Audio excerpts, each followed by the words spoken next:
Chapter 1. Lillian. "Wake up now. Why are you running late?" screamed my mum as she came towards my room. "Mum, just let me have another 10 minutes, please," I muttered in my pillow in a low voice. "No, Lillian.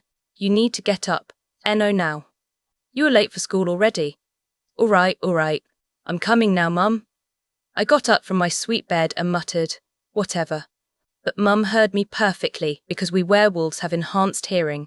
She came to me and pulled me out of bed. "Hurry up, my dear. I made your favourite breakfast.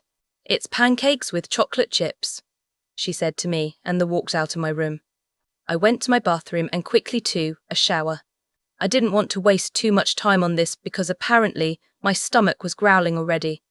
After the shower, I changed into my undergarments and wore a white plain t-shirt, together with a black vest and black skinny jeans. Oh, and don't forget my black ankle boots and purple gold locket. Yes, my favourite colours are black, white and purple. After that, I put on some mascara and lipstick. I looked at my reflection and put my hair to the side of my perfect pale and a bit tanned skin. Perfect. Then I grabbed my iPod, earphones, school backpack and my glasses. I don't really need to wear them, but it's more like a part of my uniform, to show that I'm a bookworm or a nerd. I went downstairs and saw my mum and dad, who were warriors of the Silver Angel Pack. Thanks to them, I also have warrior blood in me. But I don't feel honoured or whatsoever. I'm just a child, and if you ask me what I want to have an Aston Martin, I'd say. After I finished my pancakes, I grabbed my car keys and headed to the White Beast, my Maserati. By now, you may think I'm the most popular girl in our school, but I'll say you are wrong. I put my keys into the ignition and headed to the place you may want to call it high school. I headed to school and parked my White Beast. A lot of people were staring at me, but I just had my shades on and shrugged it off. "Hey, Lily." I heard a familiar voice calling my name. I knew instantly it was my best friend Hannah. We literally have known each other from the moment we were born. We were born in the same hospital. She was born just 30 minutes later than me. Our parents were good friends, and naturally, we became good friends too. "Hey Hannah," I shouted back to her happily. "Did you hear that, Lily? Abbott Davis, the most popular dude in our school, is going to try and find his Luna," she exclaimed excitedly. Everyone in the school parking lot should have heard her saying. "But what does that have to do with me, Hannah?" I replied, uninterested. "Listen, Lily." She grabbed my arm as I was about to leave. "You always say that, but what is that Luna happens to be you?" I shrugged her off without answering her question. But soon I smelled a unique scent that got my inner wolf yelling and jumping for joy. I quickly turned to the direction where that scent was from and looked around in hope of finding a figure that I have been waiting for over the past 18 years. Flowers and net return out in its what presents. Chapter 2. I was stunned by this unexpected encounter. My wolf was screaming inside of me. I was happy that I smelled my mate, but I knew something bad was about to happen. "Hello? Lily. Did you hear me?" Hannah shouted while snapping her fingers in front of my face. I'm sorry, Hannah," I said uncertainly. "Why did you just zone out like that, Lily?" she asked me with a suspicious look on her face. As I was trying to find an answer, the bell rang. "Okay, Hannah, time for classes now. Let's go." Well, I guess you can say I was saved by the bell. We walked to our homeroom and sat at the back as usual. As we entered our class, the scent grew weak and I was relieved. But I also felt a bit sad. "You have just missed our mate," my wolf said to me. She sounded quite disappointed. "Come on, we will find him now or later. After all, we are in the same school," I replied. She rolled her eyes and went back into my mind. I listened to our homeroom teacher, Mrs. Brown, welcoming us back as sophomores. After that, I looked out the window and I saw a pair of green eyes watching me. This must be some sort of illusion. I shrugged it off. After homeroom, I headed to my locker. Halfway there, I smelled that scent again. I picked up my pace, and soon I felt a pair of hands grabbed my wrists and lammed me against the lockers. I felt a lot of sparks and shocks. A shiver went down my spine. I quickly looked up and then I saw my mate, Abbott Davis, the future alpha of the Silver Angel Pack. But when I looked into his green eyes, I saw nothing but disgust and anger. You. Listen carefully, because I'll only say it once, he said in a cold tone. I know what you are thinking right now. But I tell you, you are not my mate. I am the future alpha of our pack. And I need someone who deserves to become my Luna. And you are not one of them. I gazed upon him silently as he continued to say, I, Abbott Davis, future alpha of the Silver Angel Pack, hereby reject you, Lillian Rodriguez, as my mate. After his declaration, he just stood there with a smirk and thought that I would break down to tears. But instead, I replied him with 3 words only. Well, just go away. Chapter 3. Abbott's POV. Well, just go away. I stood there shocked. What does she mean by that? She didn't care at all. She must be lying. But when I looked into her eyes, I realized it is true. I saw fury and disdain in her eyes. She meant exactly what she said. Oh my God, what on earth are you doing, Abbott? Screamed my wolf inside of me. Why did you just reject her? Clearly, he could not hold his anger. I rejected her because she is not Luna material. She does not deserve to be a Luna. I am an alpha, and I'm supposed to choose someone who deserves, someone who has high social status just like me. Don't you get it? I replied. But honestly speaking, I know what I am talking about is just bullshit. The real reason why I rejected her this quickly is because I sensed her this morning, and I don't want to enter a relationship with her right now. Well, I'm still busy playing around with my current girlfriend, Crystal. Why would I bother to mate with my actual mate when I have a beautiful girlfriend already? Yes, you may call me a playboy indeed. But that's me, the most popular boy in this school. I, Lillian Rodriguez, accept your rejection, she said emotionlessly. After a few seconds of silence, she said, Well, I shall see you around. Then she simply walked away to the front entrance of the school and out of the door. When I saw her walk through the door without looking back, my wolf was sobbing inside me. I was still wondering if she really meant what she said. Suddenly, I had an idea that my wolf wasn't into. He kept telling what to do, but I just blocked him out. I mind-linked my beta and best friend, Brad. Hey Brad, can you do something for me?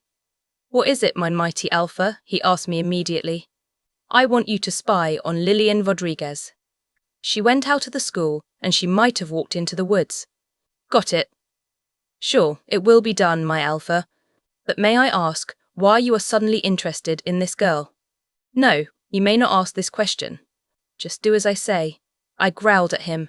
And make sure she doesn't see you, remember? Yes, alpha. Lillian's POV.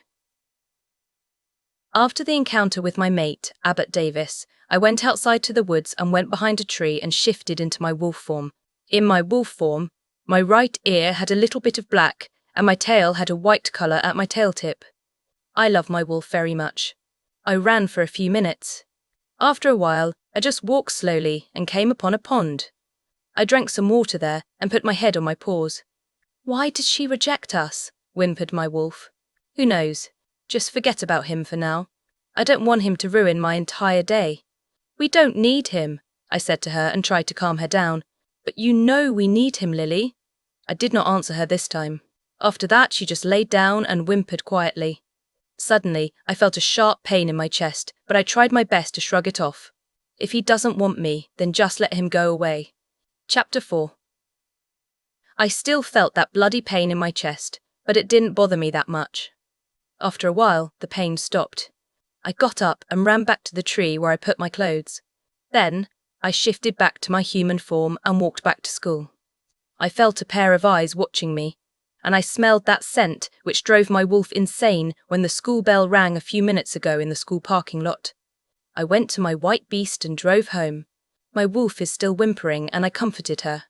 Relax, my love. We will be okay, I said kindly to her, but she just kept crying and howling in pain. She didn't even bother to answer me. Abbott Davis. He must pay for what he's done, and I might happen to know the person who can help me. Hannah. Abbott's POV. I had it rough with Crystal, but it didn't feel good like it was before. Idiot. That's because she's not our mate. My wolf growled at me. You should stay away from this, I replied him in fury. He then growled at me again. After that, he started to ignore me. I mind-linked Brad. Hey, did she look in pain? I asked him eagerly with a smirk on my face. First, you need to tell me why you care. And I shall tell you what you want, he answered. All right, she's my mate, I said in a playing tone, but I do feel a bit of regret when I tell him the truth. What? What did you just say? He must be shocked by my answer. I said, she is my mate. But I rejected her because I wanted to get along with Crystal. I said while growled. How dare you reject your mate? What is on your mind, Abbott? Do you even know who her parents are? He screamed at me shockingly. 2. Who are they? Oh my God, Abbott. Her parents are the strongest warriors in our pack. I was shocked that she was the daughter of the strongest warriors in our pack. How come I didn't even know that? She never trained with other warriors. I see. Her parents must train her personally.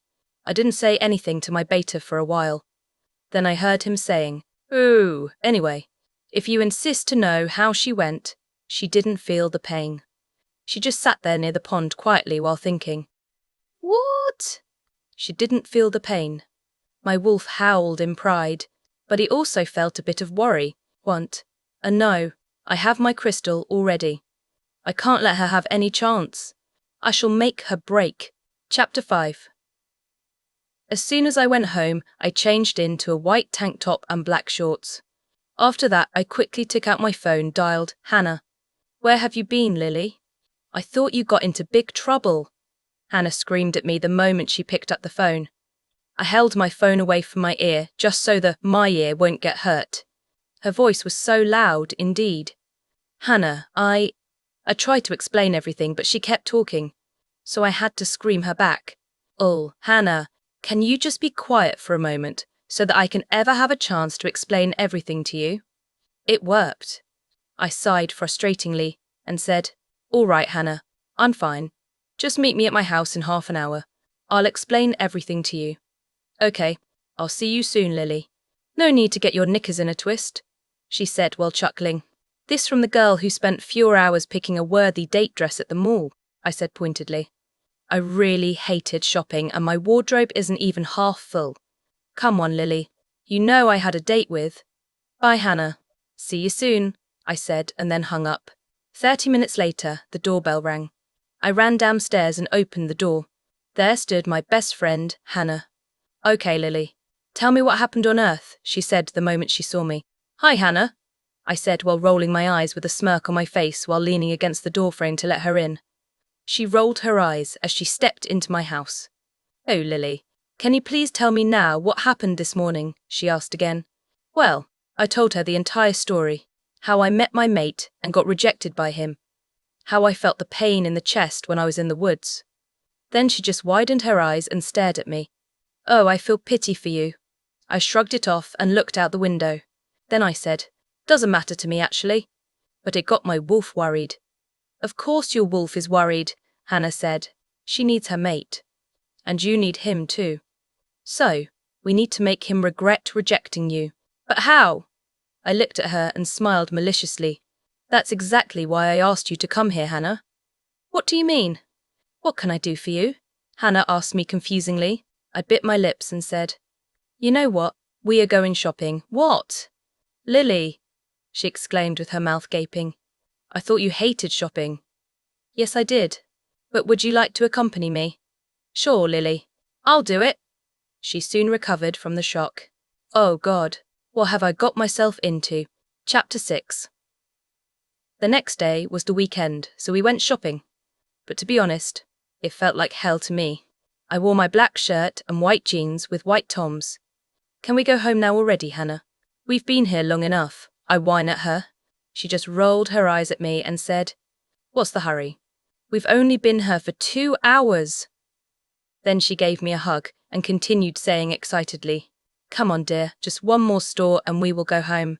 All you got so far were some skinny jeans, tank tops, a few shorts, bras and panties from Victoria's Secrets and shoes. Now, we will head for the ultimate clothing, dresses. No. No, no, no, no, I whispered, a small at first, but then I said loudly, Hannah, you know how I feel about dresses. Please, Lily. If you want him to regret, you have to look sexy. Fine, I said, clearly felt annoyed. Way, she said happily. Then she dragged me to a store. There I chose 3 dresses. Do you know what the colours were? Yep, you got it. It was black, white and purple.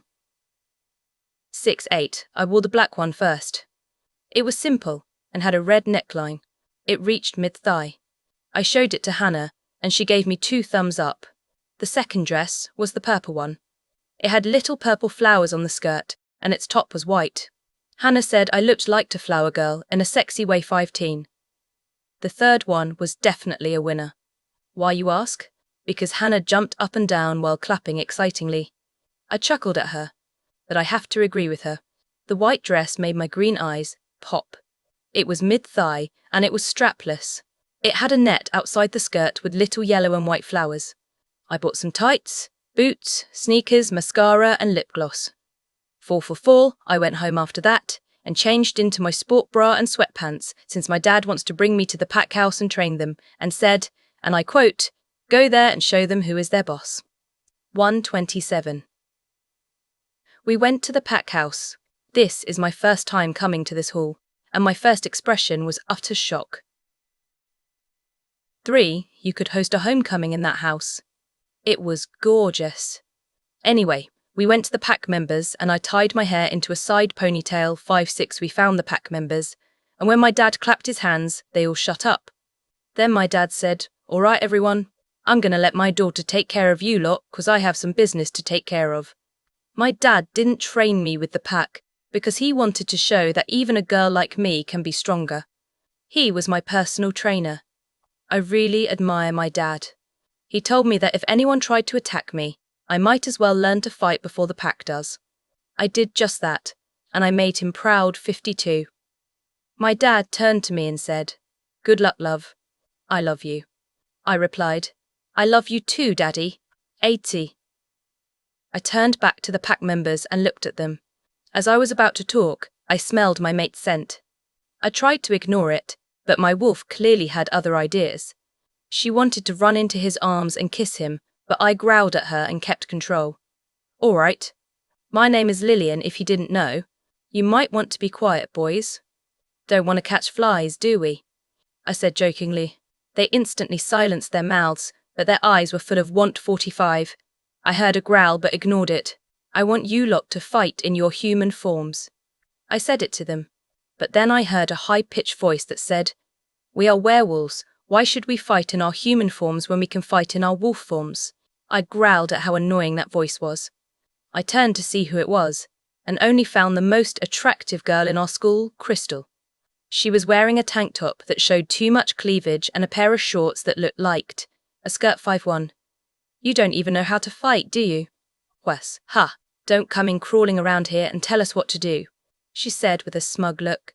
It is quite natural for her to think that I don't know how to fight, because I never showed up in this training hall. 5. I grabbed her neck and pinned her neck to the ground. Then I growled threateningly at her. "Is that a challenge, Crystal?" I said to her through gritted teeth. 9-3, I could feel my eyes turning black. Then she said with a smug look, "I swear I'll show you a true fight in a minute." 31. She shifted into her wolf and tried to pounce me, but I dodged it swiftly. When I saw her wolf form, I burst out laughing and held my sides. I felt tears rolling down my face. Her wolf was a dirty blonde colour and was so small. She almost looked like she just shifted into a pup. 9-9. I looked at her with a smug look and went behind a tree, took off my clothes, and guess what? Right, I'm not planning to shift at all. When I got out, they all looked shocked. I was bigger than most she-wolves because I had warrior's blood in me. She whimpered at the sight of me. I looked at her with a smug look. I was twice of her size. She then growled at me and tried to pounce me twice in a consecutive row, but I dodged them both again. "Ah, I finally said. 3 strikes and you are out." I pinned her to the ground and bit her shoulder. She howled in pain and shifted back to her human form. 7. "Abbott, get this worthless woman out of my sight." I was pissed at her. Abbott carried her bridal style back to the pack house. My wolf growled seeing this scene, but I didn't care at all. I heard him screaming and shouting at her. 6-1, anyone else want to fight me? I questioned furiously. They shook their heads and looked at me with fear. I smirked and said, all right then. Start your hand-to-hand combat in your human forms. N.O. Dow. Chapter 7. Abbott's POV. After school, I went home and went straight to my room and started pacing back and forth. I was thinking hard on how to break her. 48. Nothing can break our mate, my wolf said proudly. I scowled at him and said, oh, now you're talking to me. He just rolled his eyes and ignored me. 4-3, I was thinking so hard that I didn't realize what time it was. It was already 11 at night. I decided to go to bed. As soon as my head hit my pillow, I fell into a deep sleep. 9. The next morning or afternoon, because I woke up late and just remembered we had pack training in the afternoon. Key thing, I'm gonna be late. I quickly took a shower and wore sweatpants and a plain black t-shirt. I jogged downstairs. When I opened the door, I smelled my mate's scent. I thought my nose was playing tricks on me, but it wasn't. Because she was standing there clear as day and, I have to admit, she did look hot. I choked back to growl and walked to the pack. 30. During the training session, Crystal tried to attack Lillian twice. On the third time, Lillian pounced on Crystal and pinned her to the ground. Lillian bit her shoulder. Crystal howled in pain and shifted back to her human form. Abbott, get this worthless woman out of my sight. Lillian mind-linked to me furiously. I carried Crystal bridal style to the pack house. When we were in there, she started whining and said, Abbott. She beat me up. Are you going to let her get away with it? 16. I growled and said, you deserved it, Crystal. I mean, you disrespected our strongest warrior's daughter. What do you think you were doing? I screamed at her. 48. She is nothing but a useless woman. She isn't strong. I'm stronger, she said stubbornly. God damn it, Crystal. Don't you get it? She just beat you up terribly and she is twice your size. There's no way you can win her. I shouted at her. 7:03. She just stared at the ground and I gave up. I went back outside and trained with the others. After that, we had dinner and I went to bed and fell asleep instantly. Lillian's POV. I can't believe I'm seriously going through with this crap. When I got up this morning, I took a hot shower and got dressed. I took my new white dress and wore black tights and my white sneakers. Hey, I love sneakers. Not all girls like heels. 5'6'1". I took a look at my reflection and gasped. The girl in the mirror wasn't the old, shy, nerdy Lillian Rodriguez. It was the new, sexy and hot Lillian Rodriguez. The dress hugged my figure and I thought to myself, let's get this over with. 52. We'll make our mate regret rejecting us, my wolf said evilly. She still whimpers and howls in pain, but she's trying and I love her for that. 62. I love you too, Lily, she said in a sweet tone. I chuckled at her. I grabbed my bag, my phone, earphones and a bunch of other junk and went downstairs. I wasn't always hungry, so I grabbed my waffle and kissed my parents on the cheek and said, bye parents. Laters. 72. I grabbed my car keys and went to my white beast, put the keys to the ignition and drove to school. Abbott, you'd better regret before it's too late. Chapter 8. Lillian's POV. As I reached school, I got out of my white beast, put my shades on and locked my car. Everyone was gawking at me, and I heard whispers from the guys like, damn, she's hot. Or, I wonder who that is, and from the girls it was, who does she think she is? Or, what a disgusting girl she is. 21. My wolf growled when she heard that, and I pinned Crystal, who said that, to the ground and said to her furiously, what did you say? She had fear written in her eyes and gulped and said, nothing. 72. I let her go, and when I took off my shades, everyone's mouth dropped open. I smirked. I walked straight to Hannah, who was talking to Fiona. I wasn't really close with her, but she's cool. I called out to Hannah, hey Hannah. She turned around and had a confused expression on her face and said, I'm sorry, but do I know you? 63. I chuckled and put my hand to my heart with a fake hurt look on my face and said, Hannah? How could you forget your best friend Lillian? She stared at me. Then her eyes got wide, and she hugged me while squealing loudly and exclaiming, "Lily? Is that you? Oh God, you look like sexy model." 65, I chuckled. Then I smelled the scent of my mate. I heard him growling, but I didn't want to turn around, but my wolf had other ideas. Turn around, Lily, she pleaded. I growled in annoyance because I didn't want to see his face. On the other hand, it was tempting to see his expression. Which to choose? I chose to see his expression. My wolf howled with joy. I turned around and saw his face and, was it priestless? His eyes were almost turning black and his knuckles was white. I could tell he was trying to control his wolf. I smirked at him and he continued growling. I asked him still with the smirk on my face, "What's wrong, Abbott? Cat got your tongue?" 94. The people around us were trying to control their mirth of laughter. Abbott continued to growl at me, but then he had a smirk on his face and said, "Trying to impress me, eh?" 11. I raised an eyebrow at him and asked, "Question time. Why on earth would I want to impress you? If you have a reason thinking I wanted to impress you, please tell them. The people deserve to know." I smirked at him. Without saying a word, he smirked back at me with his teeth gritted. 26. I then burst out laughing and said, "Ha ha ha! Do not even dare to answer my question, Abbott. Okay, I've had enough. Now, like I said before, just go away." My wolf was whimpering, but I just smirked at my rejected mate. 63. He looked at me, his mouth opening and closing like a fish, and with that I turned around and left him there. "Don't worry, my love," I said to my wolf sympathetically. "He got what he deserves." 4. She whimpered, then said, "Maybe," and went to put her head on her paws and continued to whimper. I frowned. Then I growled because no one, and especially my mate, will not hurt my wolf's feelings.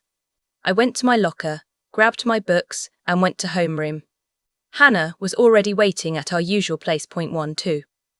After homeroom, I was the last to get out of homeroom. Then before I turned a corner, I smelled my mate's scent. I just ignored it. Then went to my locker. When I reached there, I got out my books and walked through the now empty hallway. His scent got stronger. Then, when I almost reached my next class, I saw him snogging with Crystal. I just stared at him then. When he must have realised I was there, he stopped kissing her, looked up and started smirking at me. He opened his mouth and said, "What's the matter with you?" 79. I just held a blank expression because I knew what he was trying to do. He was trying to break me.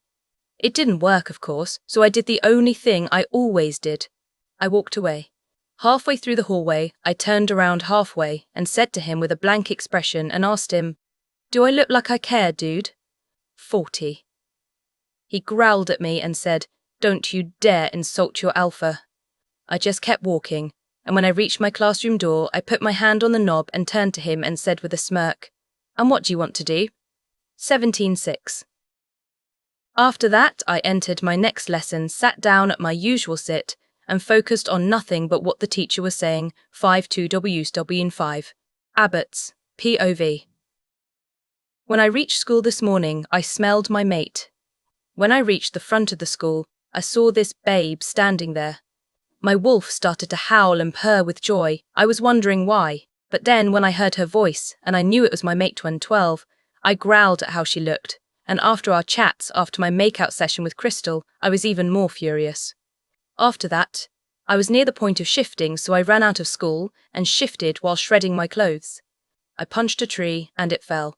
After that, I just walked deep in the woods to calm down and thought the same thing over and over again. 16N. How am I going to break her? Chapter 9. Abbott's POV. I was still in my wolf form, and when I reached a small pond, I paced back and forth on how to break Lillian, also known as my mate 96. I kept thinking and thinking and thinking and nothing. Then suddenly, I came up with the idea, and the only way to break her was by, well, maybe that could work for 70. But kept growling and disagreeing and said, "Don't you dare hurt our mate, you damn bastard." 75. I growled furiously at him and said, "You just stay out of this." 89. I still kept thinking about that idea on how to break her. But there's no way that would work. But suppose it did. I smirked evilly and mind-linked my bee to Brad and asked him, "Brad." He replied in a horrible British accent, "How may I help you, kind sir?" I chuckled and told him, "Come to the pond outside of the school in the woods." "Oh, why?" he asked. "Just hurry up. I want to tell you how I'm going to break my mate. Are you sure you want to do this?" He asked to be sure. I growled through MindLink and he said in surrender, all right, geez. It's your funeral." 8. I smirked because my idea was pure genius. "You better watch your back, my precious mate." 164. Lillian's POV. After school, I went to the woods to let off some steam. I went behind a tree, stripped and shifted. After the sound of cracking of bones, I was in my wolf form. I grabbed my clothes with my teeth and ran and ran and ran. After a while, I just walked slowly around and sniffed my surroundings. 8. I kept sniffing until I smelled something oddly strange about it. It took me a few seconds to figure what it was. A rogue. I quickly ran to the source and saw a brown wolf with a green fur covering its paws like socks. It looked so sad and it had scars all over the body, some barely visible. It shifted back behind a tree and wore its clothes, and I realized it was a girl. She sat down under a tree, and I must say that her hair really complements her wolf fur. She had cream at the bottom of her hair. I quickly went behind a tree, shifted back and wore my clothes. 5. I approached her cautiously. I accidentally stepped on a branch, and she heard me and saw me. I quickly said, "Don't worry, I won't hurt you." 2. She just stared at me with her brown, terrified eyes. I walked towards her slowly and knelt down and sat next to her. "What's your name, love?" I asked gently. She gulped, then answered, "Maggie." I asked her slowly, "What are you doing at the Silver Angel Pack's territory?" 25. Her eyes started to water and she said, "I ran away from my one pack." I asked her, "Why?" Her tears started to fall and I put my arm around her shoulder and comforted her. When her tears died down a bit, she replied, "They abused me, even my older brother, because he blamed me for my parents' death. I didn't even know what I did. I was only 4 and he was 8. 17:7. She stopped for a minute, then continued, "On my 16th birthday, after all that abuse, I had the courage to run away." She started to sob again. Then I mind-linked Alpha Chris and told him, "Alpha, there's a rouge here, but she means no harm." 19. He mind-linked back and said, "Bring her to the pack house. But first, does she have clothes on?" I stiffed a chuckle and said, "Yes, she has clothes on, Alpha." He replied, "Very well, now hurry to the pack house, Lillian." I said, "Yes, sir." I quickly got up and looked down at her and said kindly, "Come on, Maggie. Alpha Chris asked me to bring you to the pack house." At first she started to tear up again, but held it in and said, "Okay." I said, "Well, hurry up and shift behind the tree and follow me." 3. We both shifted behind the trees and ran to the pack house. Before we reached there, we shifted back behind a tree and went to the pack house. My dad ever told me where the Alpha's office was, and since I have an incredible memory, we went inside. When we were inside, I could smell my mate's scent close by. I choked back to growl. We hurried, walked up the steps, and found the Alpha's office. 1. He looked surprised to see me, and I knew why, because I've never been inside the pack's house before. Before he asked me, I quickly opened my mouth and told him, "My father told me the directions to your office and I have a good memory, so I remembered." He still looked shocked, then chuckled and smiled at me. 4. I understand. "Okay, now where is the rouge?" he asked me. Maggie appeared from behind me. He looked at her kindly and asked her what her name is. She answered, "I'm Maggie Jones, Alpha." Before the Alpha could ask her another question, the door was suddenly slammed open and the person who stood there was no other than the future Beta. Brad 1-5. I was going to ask him what he was doing here when I heard Maggie gasp, then Brad replied while growling, "Mine." Chapter 10.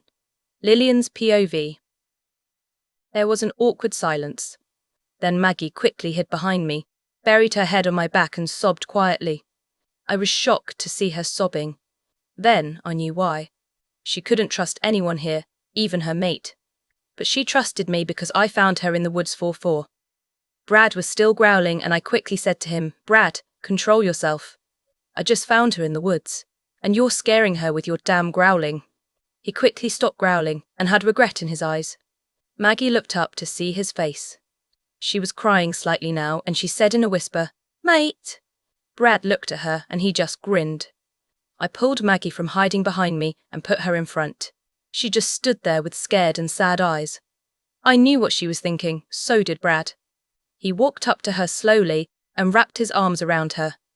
She froze and backed away to stand near me. Brad had hurt in his eyes. I whispered to her quietly so that only she could hear. "Don't worry, he won't hurt you, love. He's been waiting for you for a long time. I'll be right next to you all the way. He really cares about you." She looked up at me, her lips forming a small smile. 9. She whispered back, "Thank you. I'm just scared he might reject me." Brad heard that and growled and said, "I won't reject you. I care about you so much.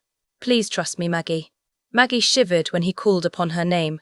His eyes were shining and had happiness and love in them. 9-2. She gasped and looked at me, and I nodded at Brad. He stepped forward and wrapped his arms around her, and she quickly melted into them. Brad had a goofy grin on his face, and his eyes had tears of joy. He kissed her head and looked into her brown eyes. 40. The alpha cleared his throat, and they looked away from each other. But Brad put his arm around her small waist. "Before we were so rudely interrupted," said the alpha, giving Brad a glare. But he had a twinkle in his eyes. He continued, "I was going to ask Maggie what pack was she from." Maggie stiffened, but then relaxed when Brad kissed her temple 3. She was quiet for a few minutes, then opened her mouth and said, "Invictus Sword Pack." We all gasped, cause that pack seemed so kind. I guess we all thought wrong. Brad growled because he hated the thought of anyone hurting his mate 23. The alpha broke the silence by asking Maggie, "Well then, would you like to join our pack, Maggie?" Her eyes got wide, but then she started saying, "Yes, yes, why yes. Thank you, thank you, thank you so much," she said while squealing. Then she stopped and blushed red.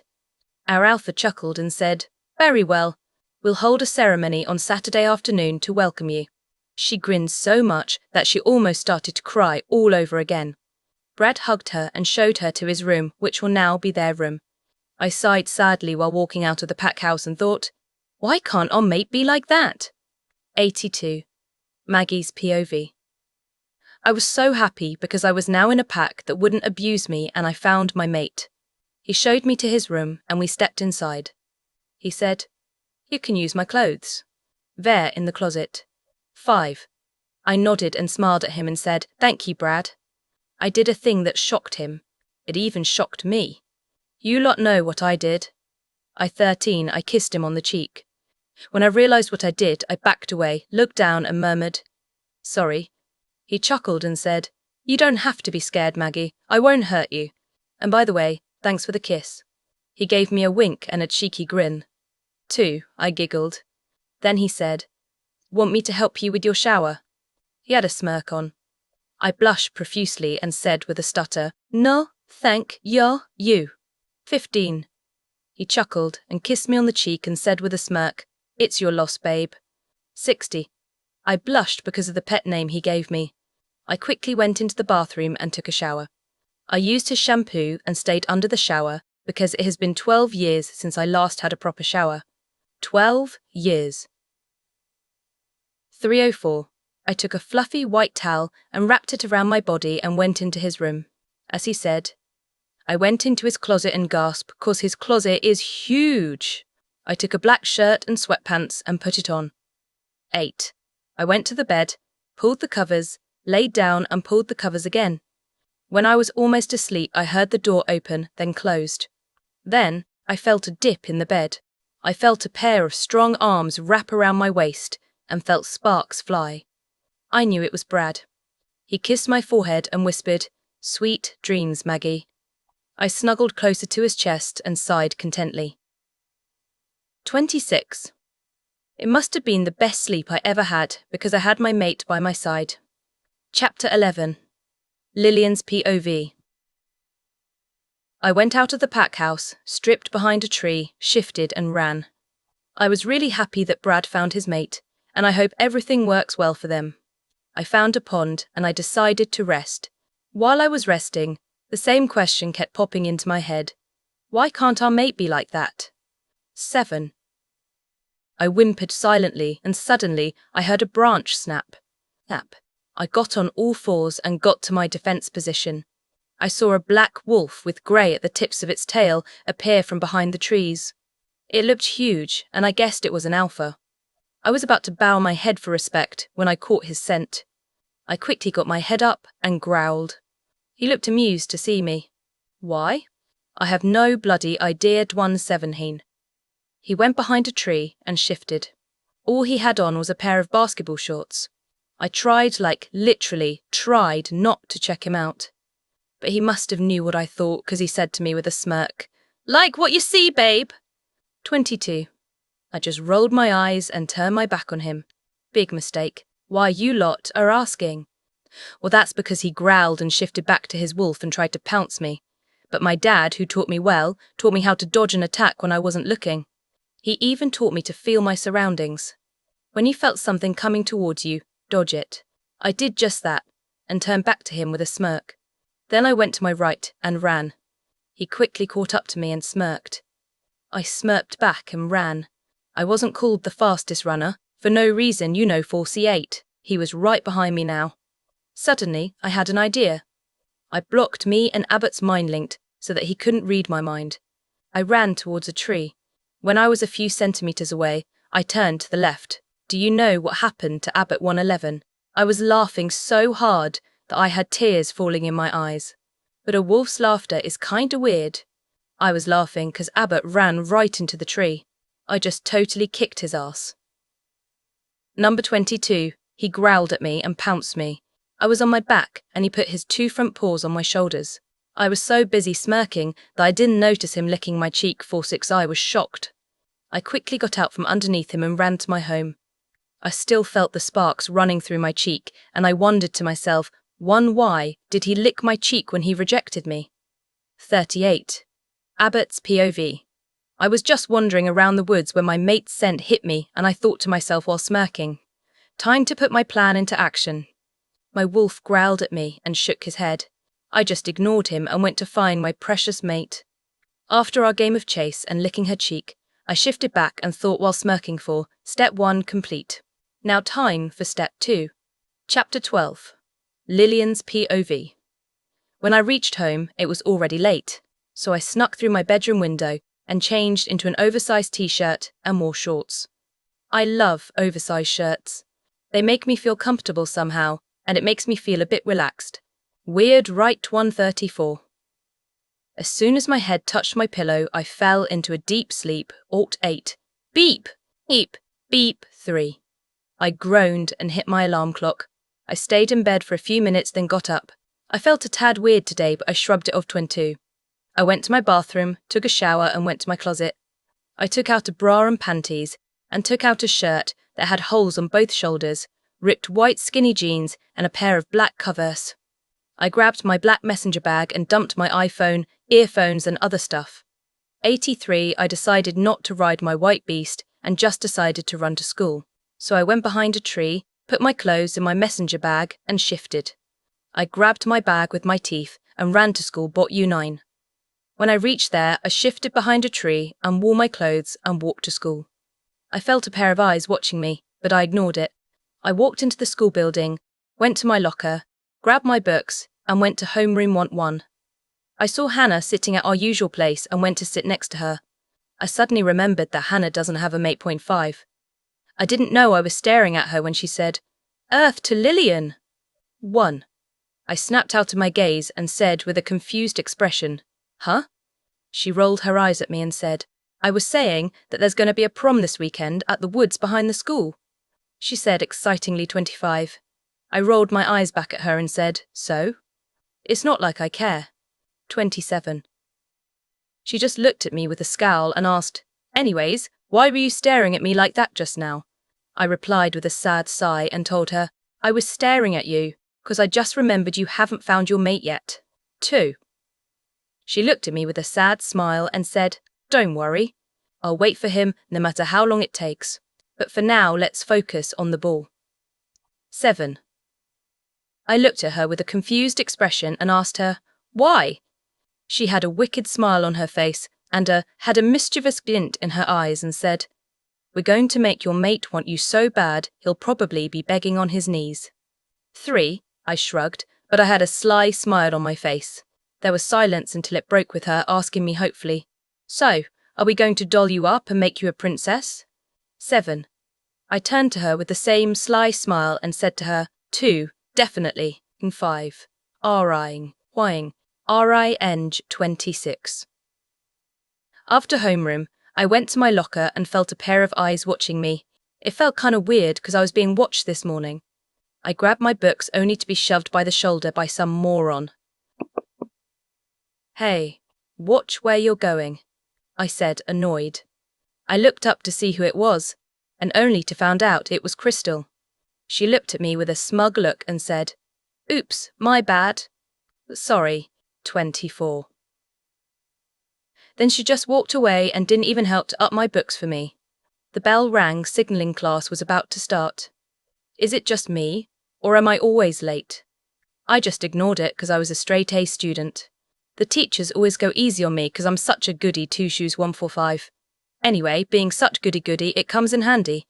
As I was walking to my next class, I smelt forest and rain. I growled inwardly, cause my mate's scent was coming from the direction I was going. Halfway there, I felt an arm wrap around my waist and pulled me into an empty classroom.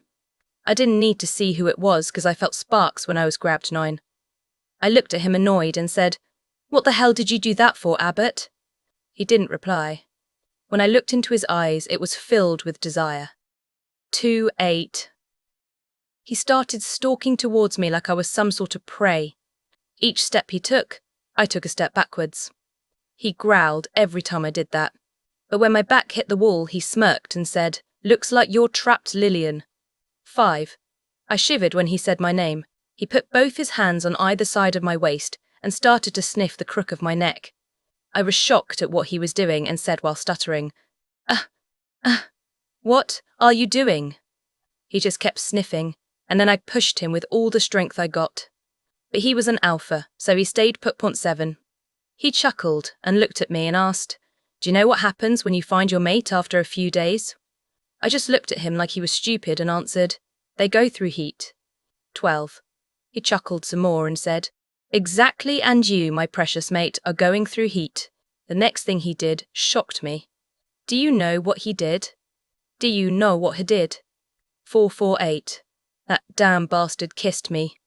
Tars, right. Kized me. Chapter 13. Abbott's POV. When I woke up this morning, it just felt like any other day, but it felt a bit different somehow. It felt like something was going to happen. I just ignored it, and it went to the back of my mind. 3. I went downstairs, had breakfast, and went to school. Same old routine. Or so I thought. When I reached school, it felt like any other day, but when I got out of my black Ferrari, my mate's scent hit me like. It hit me so hard I nearly stumbled, because her scent was stronger than before. 4-6. I was confused, because the only time your mate's scent is this strong and intoxicating is when they are going through, oh my god, this can't be true. 6-3. My eyes nearly popped out of their eye sockets because it hit me like a ton of bricks. She's going through heat. I knew she would be in heat soon, and I thought I could control my needs and wait. Whoa. My needs? I meant my wolf's needs 40. My wolf snickered while smirking and said, "Sure you did." I growled and said, "Oh, now you're talking to me. By the way, your sarcasm is not appreciated." He rolled his eyes and said through gritted teeth, "You do know that if he don't mark her or have sex with her, she's gonna do it with some other male." He growled, thinking some other male wolf marking her theirs and having sex with her. 38. No.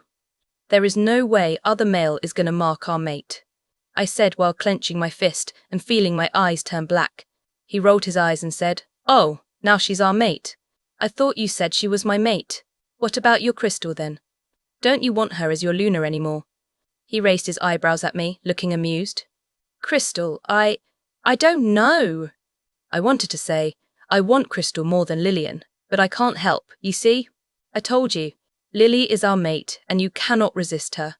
So what do you want to do now? 6-8, I growled inwardly, and suddenly a thought occurred to me. Am I developing feelings for my mate? My wolf nodded vigorously, but I blocked him. I shook my head firmly and decided to keep a close watch on my mate. I watched her go into the school and went in as well. 4 through 3, I went to my locker, grabbed my books and went to homeroom. I went to my usual seat and the back of the class. When I sat down, Crystal came up to me and sat on my lap. I seriously wasn't in the mood right now. The only thing on my mind was Lillian. I had to mark her and fast 23. When Crystal started to touch my chest, I growled and told her, "Get off me now." She looked terrified. But eventually she got off. 3. Ring. Whying. The bell went, and I went out of the classroom first, because I had to see how my mate was doing. After a few minutes, I saw her as she headed to her locker. I saw Crystal shoved her by the shoulder and all her books fell down. After that, I went to an empty classroom and waited for her. Lillian's POV 9. He kissed me. Like mouth to mouth. No, it's not CPR. I was shocked when he did it. But what's more surprising was I was kissing him back 5-8.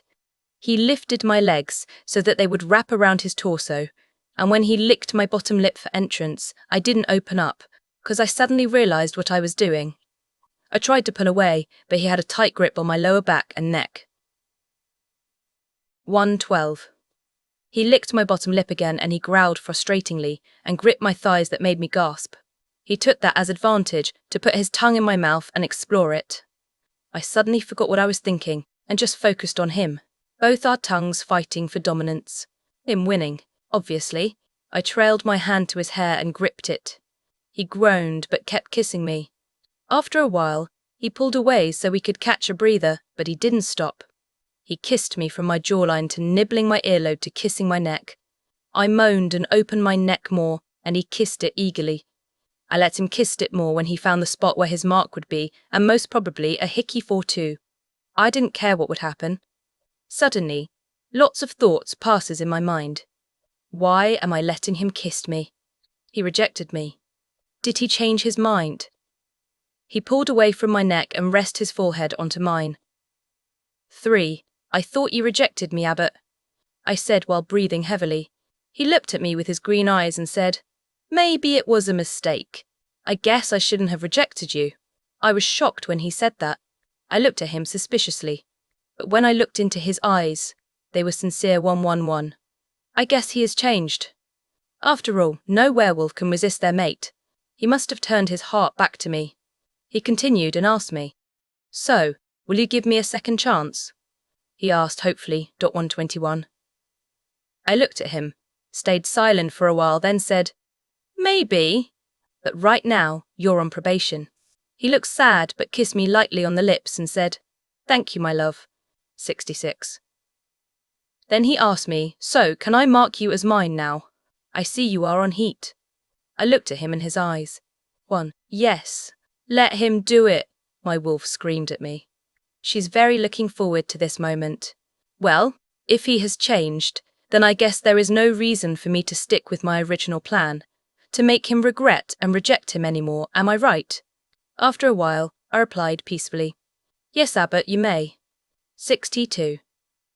He smiled as soon as he heard my words. He then kissed my neck and found the spot where his mark would be.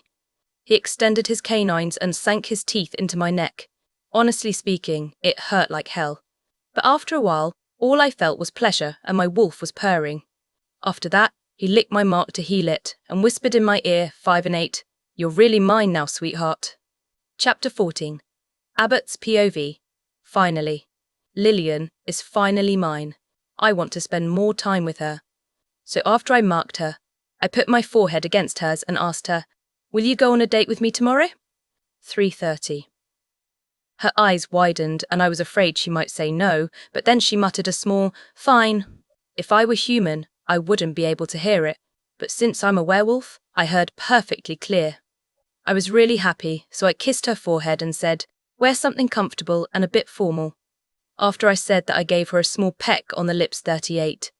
It quickly got passionate and then the bell rang. 27. Ring! Whying. I arranged there. I groaned, but I let her go. She walked out of the classroom first. I suddenly remembered that I didn't lock the classroom door. Man, if anyone saw what we were doing, I wouldn't have been able to mark her. I guess I'm quite lucky this time, am I right? 6-5. Anyway, after she went out, I decided to wait inside for a few minutes, then get out of the class and head home. Hey, I need to have a fresh mind to think of how to make this date perfect. So I got into my car and went home. I ate. I will give her a date that is unforgettable for both of us. 21. Lillian's POV. Oh my god. I have a date with Abbott Davis. What the hell is going on? Not only did he kiss me and mark me, but also he is inviting me to a date. All of this is just happening too fast. 3. He must have changed his mind. I know he would. My wolf said to me confidently. I replied sarcastically, yeah. Looks like you are right this time. This doesn't often happen, but good on you. She just rolled her eyes at me and went somewhere in my mind. After my class, I happily went out of the school and went home. 35. When I reached home, I sat on the sofa and grabbed my guitar. When I get so excited, I always grab my guitar and sing a song. And today's song is Kiss You by One Direction. This song for some reason makes me happy and puts me in a good mood. I have no idea why, but it really helps me. Yes, I'm a director, and if anyone insults them, there's going to be hell to pay. I finally started singing. After I sang, I hugged my guitar and put it back on its stand. That's when it hit me. I have nothing to wear for our date tomorrow, but this can only mean one thing. 9. I grabbed my phone and called Hannah. Hannah, can you please come over here ASAP? 293. She asked, why? I told her, I can't believe I'm saying this, but I have a date with Abbott and I have nothing to wear, and could you help me find the perfect dress? I blurted it quickly. I don't think she got it because she said confusingly, huh. I took a deep breath and repeated slowly, I have a date with Abbott and I have nothing to wear. Could you help me find the perfect dress? She didn't say anything, and I figured she hung up because the line was just giving me a beep noise. As I waited for her to call back, the doorbell went off and I went to answer it. 4. Ding dong. Ding dong 21. It kept going off, so I hurried downstairs and said, I'm coming. No need to get your knickers in a twist. When I opened the door, I couldn't believe who was standing there right in front of me. 5. It was Hannah. 7. What, but how? You were just, and I was, and now you're. She cut me off by raising a hand in front of me while saying, what's all this about having a date with Abbott? 29. We went to my room and sat at our usual places, and then I told her. She was shocked, but then asked me hesitatingly, Car, can I see the mark? I suddenly realised that I didn't see the mark, so we both went to my dressing table that has a mirror and gasped. It had 2 wolves howling at the moon. It was gorgeous. She squealed at the sight of my mark and said, we definitely need to go shopping soon. When's the date, Lillian? 68. I was afraid she might ask that cause if the date is really close. She'll want to straight away and go shop till we drop. Literally, Twan. I mumbled, tomorrow. She looked at me and said really loudly, what? Oh, morrow. W.E. Have to shop now. I groaned and said in a whiny voice, do we have to? She looked at me with a smirk and said, you brought it on yourself, my stupid girl. Now get your butt up and get in the car. 6. I groaned and thought to myself, 3. I hope this date will be worth it. Chapter 15. Lillian's POV 1. Hannah. Can we please go home? My feet are killing me, and we've been here for a whole 4 hours. How much longer is this going to take? I said in a whiny, annoyed voice.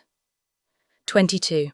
Hannah looked at me and said, not until we find the dress that'll make him speechless, and before you ask why he'll be speechless, it'll mean he thinks you look absolutely hot. 15. I groaned, and was about to say a comeback when I saw it. Hannah looked back at me and said, what's the hold-up? I just kept staring, and then Hannah got the picture. She turned to where I was looking, and it She gasped and quickly pulled me into the shop. We asked the clerk if we could try it on, and she said yes. The bad news is, it's the last one. So we both crossed our fingers and Hannah shoved me in the dressing room. I quickly stripped and changed into the dress. It was gorgeous. The good news is, it's the perfect size. Not too big and not too small. It's just right, 24. The top hugged my curves and the bottom flared out. You're probably wondering what the colour is right. Well, I'll tell you. It was silver angel blue. The top was a dark blue and the bottom was the perfect light blue. It reached above my knees and it was strapless. What?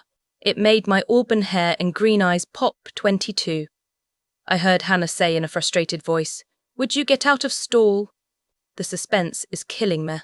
I laughed when she said that line because it was from the movie A Cinderella Story, Once Upon a Song 207. I went out and I saw her jaw drop, not literally. She turned her finger, which meant do a twirl, which I did. She squealed and started jumping up and down while clapping. I chuckled at the sight of her. Whoever her mate will be, he'll be lucky, 'cause Hannah always knew how to turn a frown upside down for she said, "You have to get it. Now hurry up.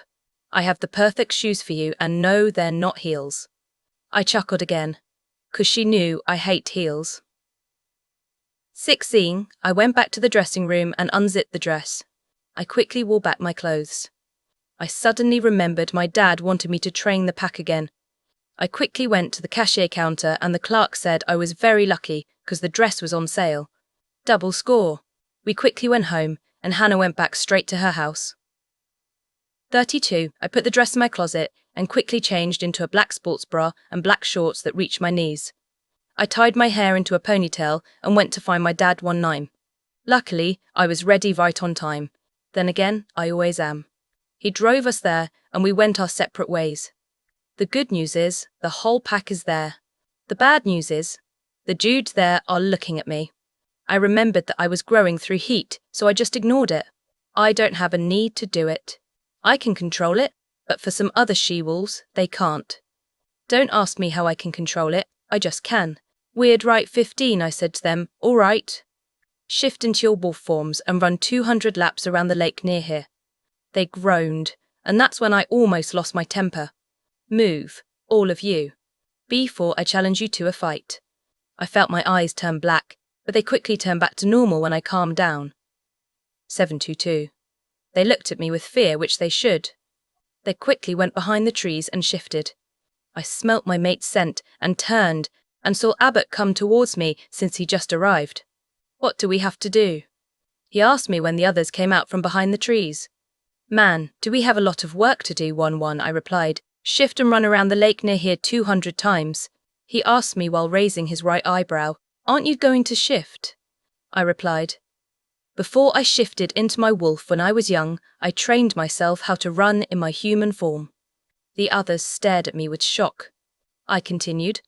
So no, I won't shift. Go, shift and run, Abbott. I'm giving you lot a head start.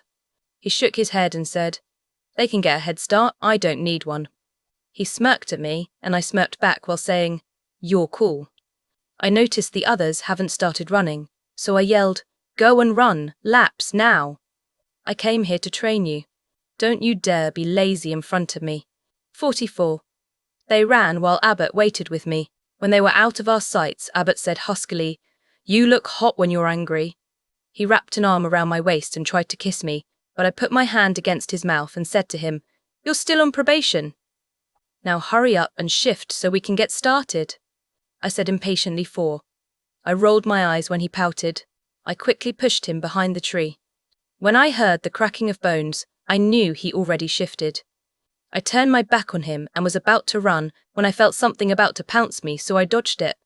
Abbott growled at me playfully, but I said to him in a threatening tone, Do your laps, or I'm going to make you regret. He quickly nodded and we both took of running. After the 150 round, I wasn't sweating that hard and I was in the front. I mentally growled to myself and wondered why the hell they're so tired. 27. I saw Abbott in his wolf form next to me. I could tell he was tired, but he kept on going.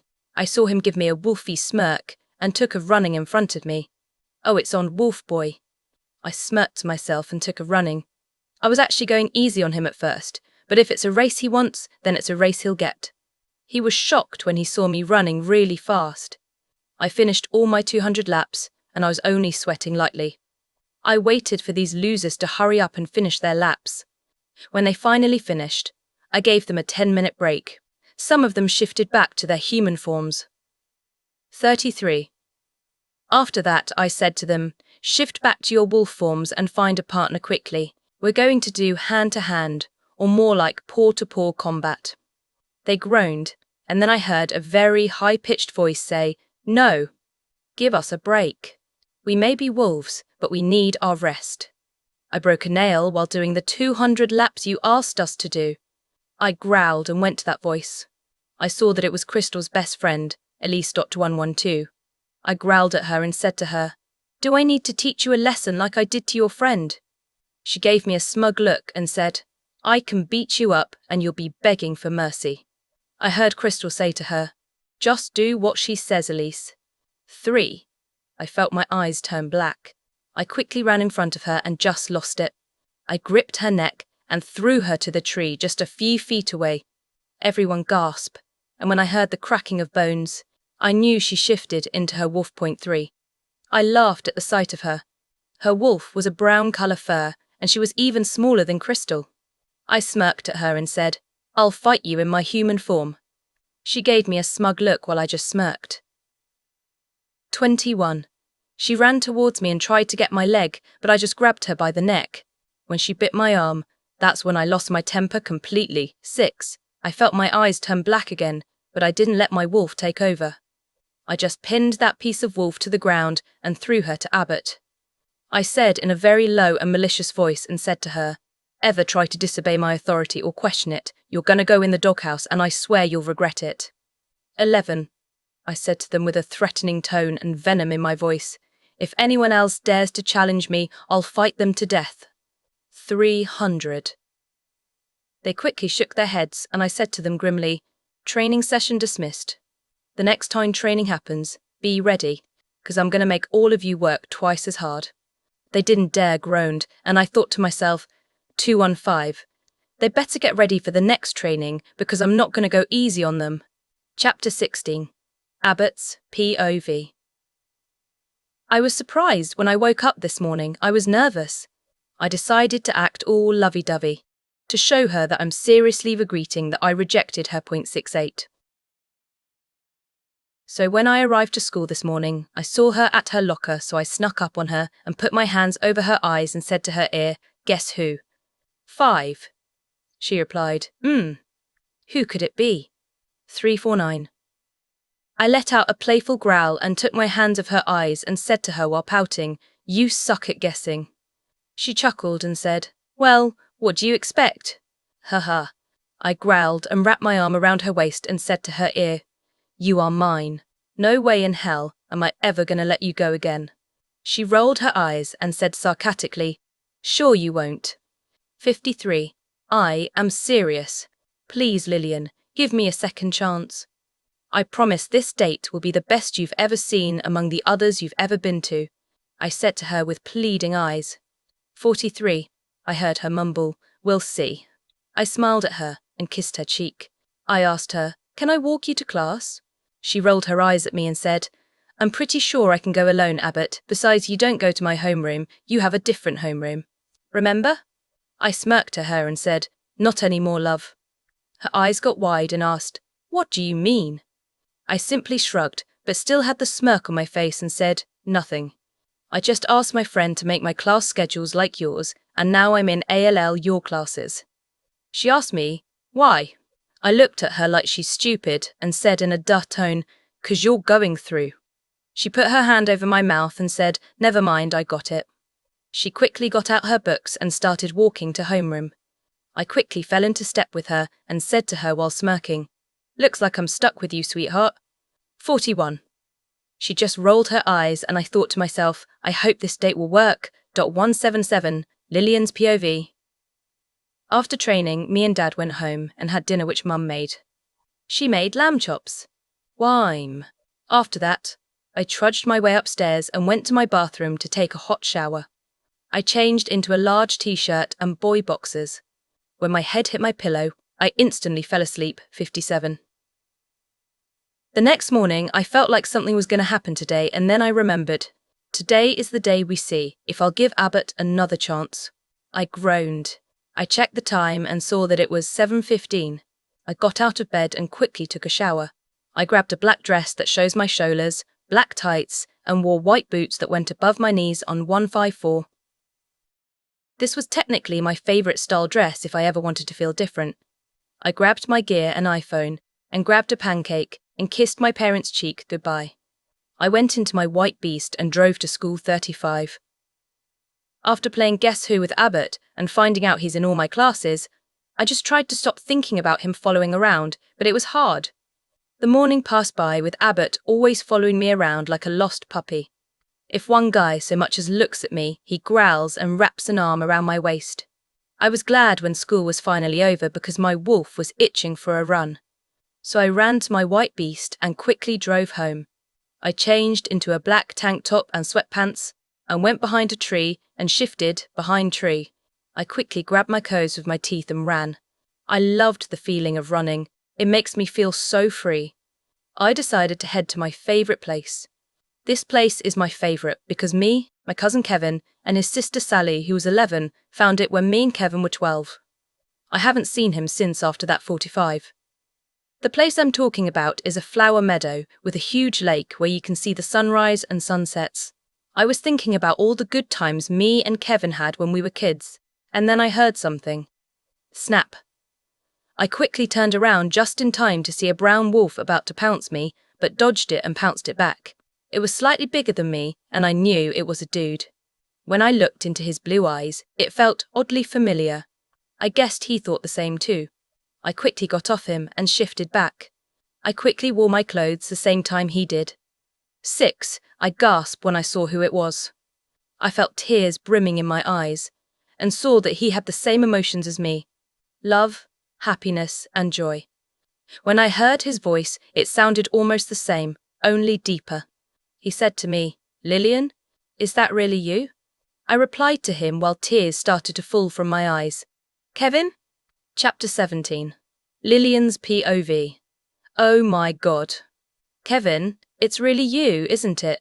Pinch me, I must be dreaming. No, I shouldn't have said that because he pinched me.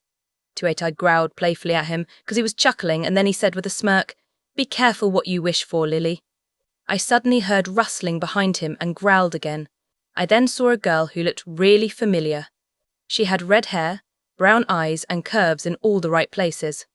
It took me a few seconds to figure it out. I squealed joyfully and ran and tackled her into a hug. 3. Oh my God. Want.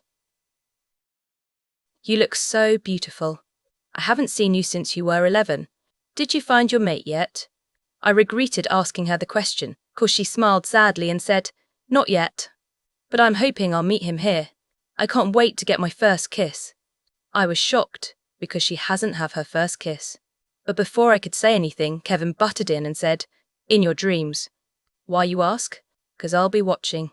Even I haven't met my mate yet, and I already lost my virginity. 46. I gagged and said while pointing my finger to my mouth, "EW, Kevin, that's too much information, and you just told it in front of your sister. What is wrong with you?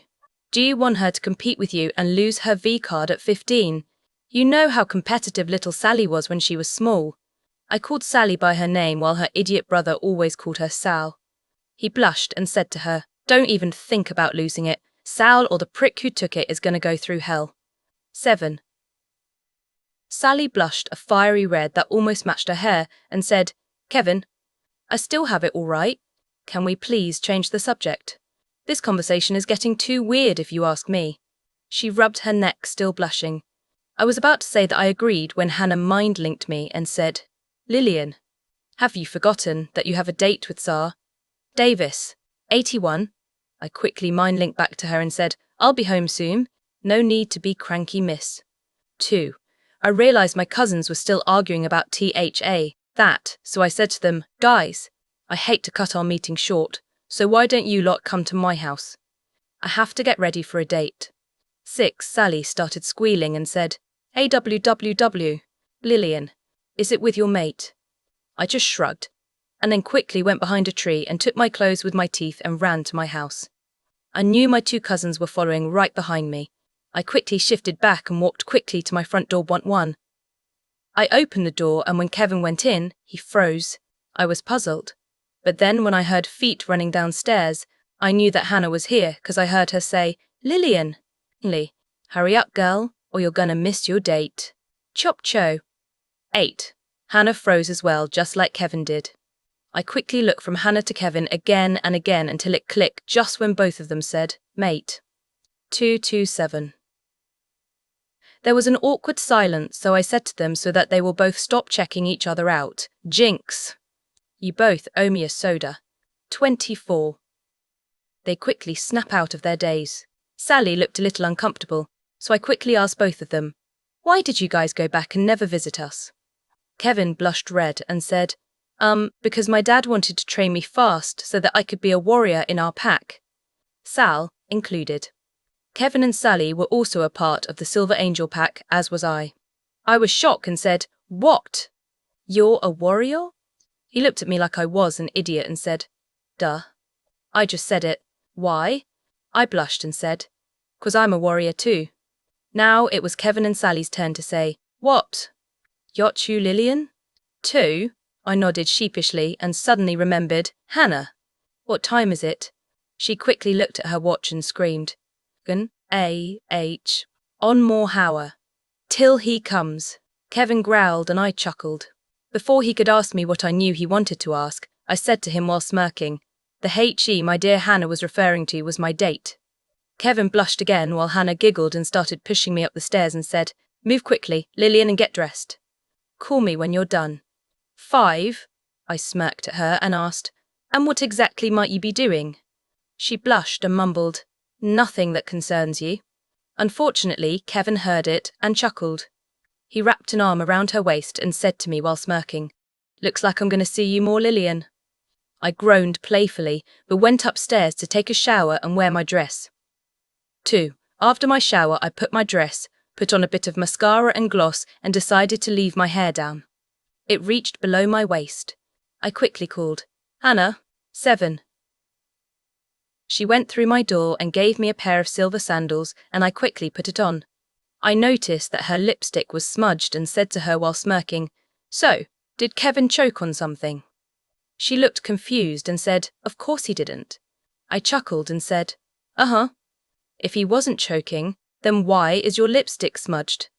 She blushed red and said really quickly, I didn't make out with him if that's what you're thinking.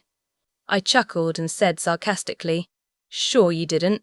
After that, I grabbed my silver clutch and went downstairs just when the doorbell went off. 13. Kevin opened the door and I went slowly down the stairs. When I reached the bottom of the stairs, Abbott's jaw dropped. Not literally. I smirked at the sight of him. I quickly took a look at what he was wearing. He was wearing a long-sleeve shirt, sleeves rolled just below his elbows, the top button collar opened. He wore a pair of black jeans and black Converse. Damn, I have to admit, he looked hot. 13. He took out his hand and led me to his Ferrari. He opened my door and closed it just when I went in. He went in the car after that and took my hand and kissed my knuckles and said to me, you look beautiful, my sweet Lillian. 65? I blushed when he said and quickly looked away. Abbott put his finger under my chin and said, don't hide from me, Lillian. I just nodded and blushed even more. He chuckled and started the car. He asked, you ready to go? I just shrugged and said, I guess. 8. Chapter 18. Kevin's POV. I can't believe it. It's little Lily. Well, she's not so little now. I haven't seen her since we were 12 flashback. I'm gonna get you, Lillian, I said playfully. We were playing tag in the woods. Me, Sal and Lillian were bored at her house, so we decided to play tag.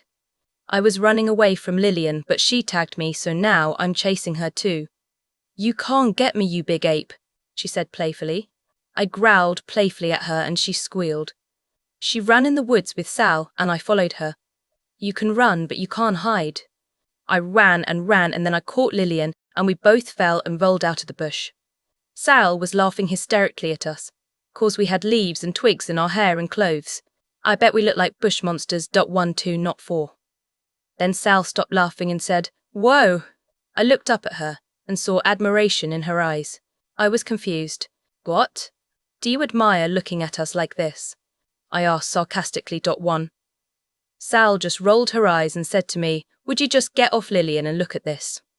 I did get off Lillian eventually when she admitted that she finds me attractive. Sal just gagged. I growled playfully at her, and then something caught my eye. "Whoa," me and Lillian said in unison. 1. It was a flower meadow with a huge lake where you can see the sunrise and sunsets. Ever since then, all three of us always went there. But then my dad wanted me and Sal to prepare to be a warrior for the Silver Angels pack. Flashback ended. Me and Sal decided to head there, and that's when I saw an auburn wolf that looked like a female. I quickly mind-linked Sal and said to her, "Sal, go and hide. I'll deal with this." She quickly replied, "But Kevin?" I growled through mind-link and she quickly hid. 6. I walked to her slowly but accidentally stepped on a branch and pounced her, but she dodged it and pounced me. When I looked into her green eyes, it felt oddly familiar. I guess she thought the same too. She quickly got off me and shifted back behind a tree. I quickly wore my clothes the same time she did. 7. After having our family meeting, Lillian invited us back to her house. When Lillian opened the door, I smelt the most amazing scent I have ever smelt. The scent was rose and vanilla. I froze and stood rooted to the spot. Lillian must have been puzzled. But then when I heard feet running downstairs, I knew that my mate was here, because I heard her say, "Lillian, hurry up, girl, or you're gonna miss your date." "Chop-cho!" My mate froze. She had long brown hair and had hazel eyes that sparkled merrily. Lillian quickly looked from her to me again and again until it clicked just when both of us said, "Six, mate." After Lillian stopped making us stare at each other, Hannah made Lillian go upstairs and change.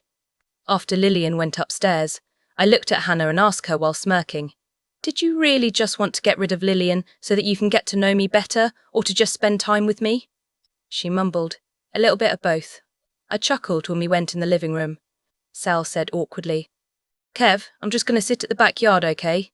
I nodded at her, and when she went out, I asked Hannah, "So do you want to play 20 questions?" She nodded. 6, I said, "Okay, I'll go first. When's your birthday?"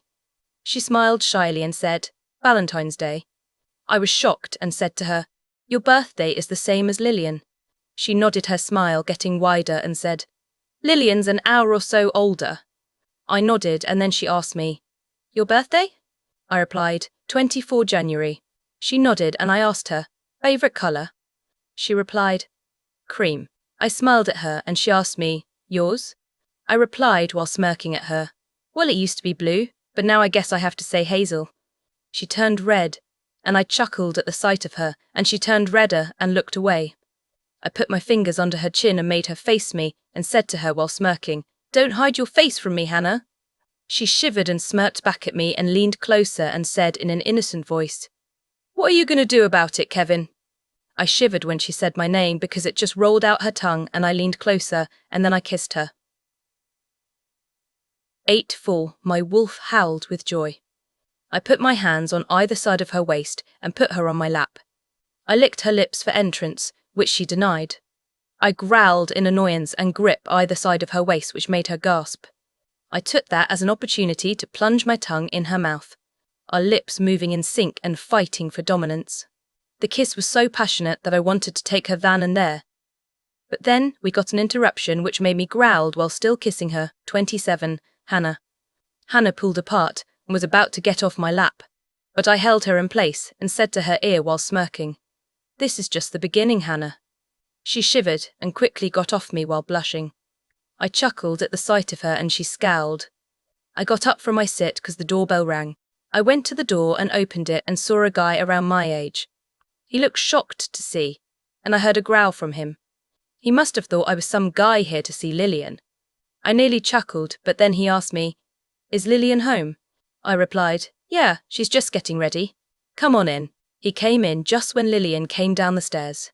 His jaw dropped, and Lillian smirked at the sight of him. I looked from Lillian and the dude and looked at Hannah with a questioning look, and she mouthed at me, "I'll explain it later." I nodded.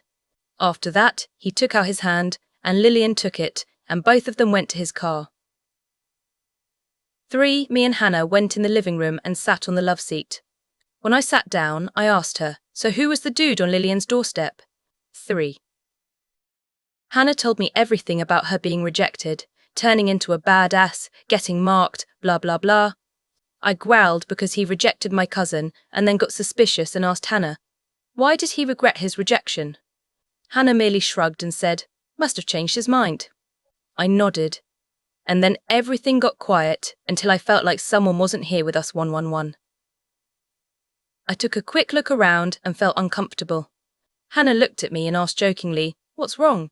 Did you lose someone?" I just had a serious face on and said to her, "One. I'm not sure I lost her pursue, but just out of curiosity, love, have you seen my baby sister anywhere?" Chapter 1. Sally's POV. I swear if I see another couple acting all lovey-dovey, I'm gonna scream. It was bad enough seeing Lillian having a date with a guy which I'm guessing is with her mate. But now it's Kevin and Hannah. I'm happy for them, obviously, but 8. I told Kevin that I would be at the backyard, which I am, but in the woods part. I just wanted to clear my head. I shifted behind a tree into my light brown wolf with white at the tips of my tail. I was smaller than most she-wolves, but don't underestimate my size. I can't wait for my birthday. But even though you're not at the age when you smell your mate, which is 16, your mate, who could be older, can still know we're their mate, although we don't cause we can't smell their scent. My birthday is on the October 4, so it'll be next month, and it's in my favourite season, autumn. I don't know why, but that particular season always calms me down 0.15 time. I just ran and ran and ran away from all the love stuff from Lillian's house, and after a while I stopped. I just walked and felt my surroundings. I stumbled upon a cliff with my favourite flower surrounding it, gardenias. It wasn't like the place where me, Kevin and Lillian found when we were small, but it felt like my personal sanctuary. I just put my wolf head on my paws and whimpered and sighed, sadly wondering if I'll ever meet my mate 120. 10. Then I felt like someone was staring at me.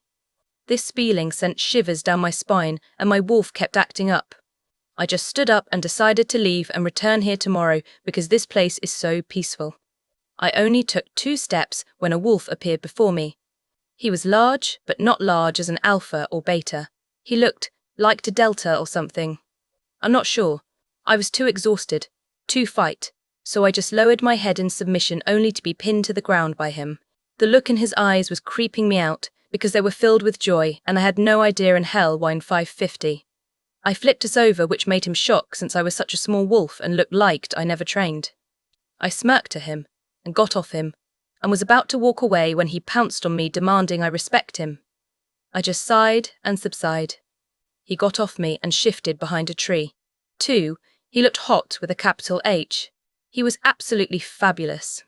Yes, I'm a directioner. He had an 8-pack, which was also my weakness. He must have caught me checking him out, cause what he said next made me blushed. "Like what you see, sweetheart?" 64. I blushed even more when he said, "Shift." I put my head on the ground, covered my eyes with my paws and shook my head. He chuckled, and I took my right paw off to see what he was doing. He just kept staring at me, and then he said something shocking, "Mate." 37. I was really happy that I found my mate, but was scared that he might reject me. I turned away from him and laid down and took a whiff of the gardenias and put my head on my paws again and whimpered. I heard the cracking of bones and felt him nudge my head. I looked up at him and just smiled, a small wolfy smile to assure him I was okay. Then I got up. He licked the side of my face and I blushed. I licked the side of his face and ran away from him. I wasn't running away from him. I just wanted to play a small game of cat and mouse. Me being the mouse, of course. He growled playfully from behind me and ran. I soon heard the sound of paws hitting the ground. I suddenly had an idea which I was sure that Lillian might or might not have use and decided to run the opposite direction. When I turned around, I got what I wanted. I went to the tree where I put my clothes and shifted back. I soon went back to where he was and saw that he was growling. I laughed hysterically until I held my sides, tears pouring down my cheeks. Do you know what happened? He ran straight to the tree.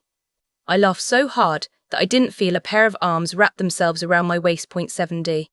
I tried to stop laughing only to double up more. He growled at me and said while pouting, "That really hurt, you know."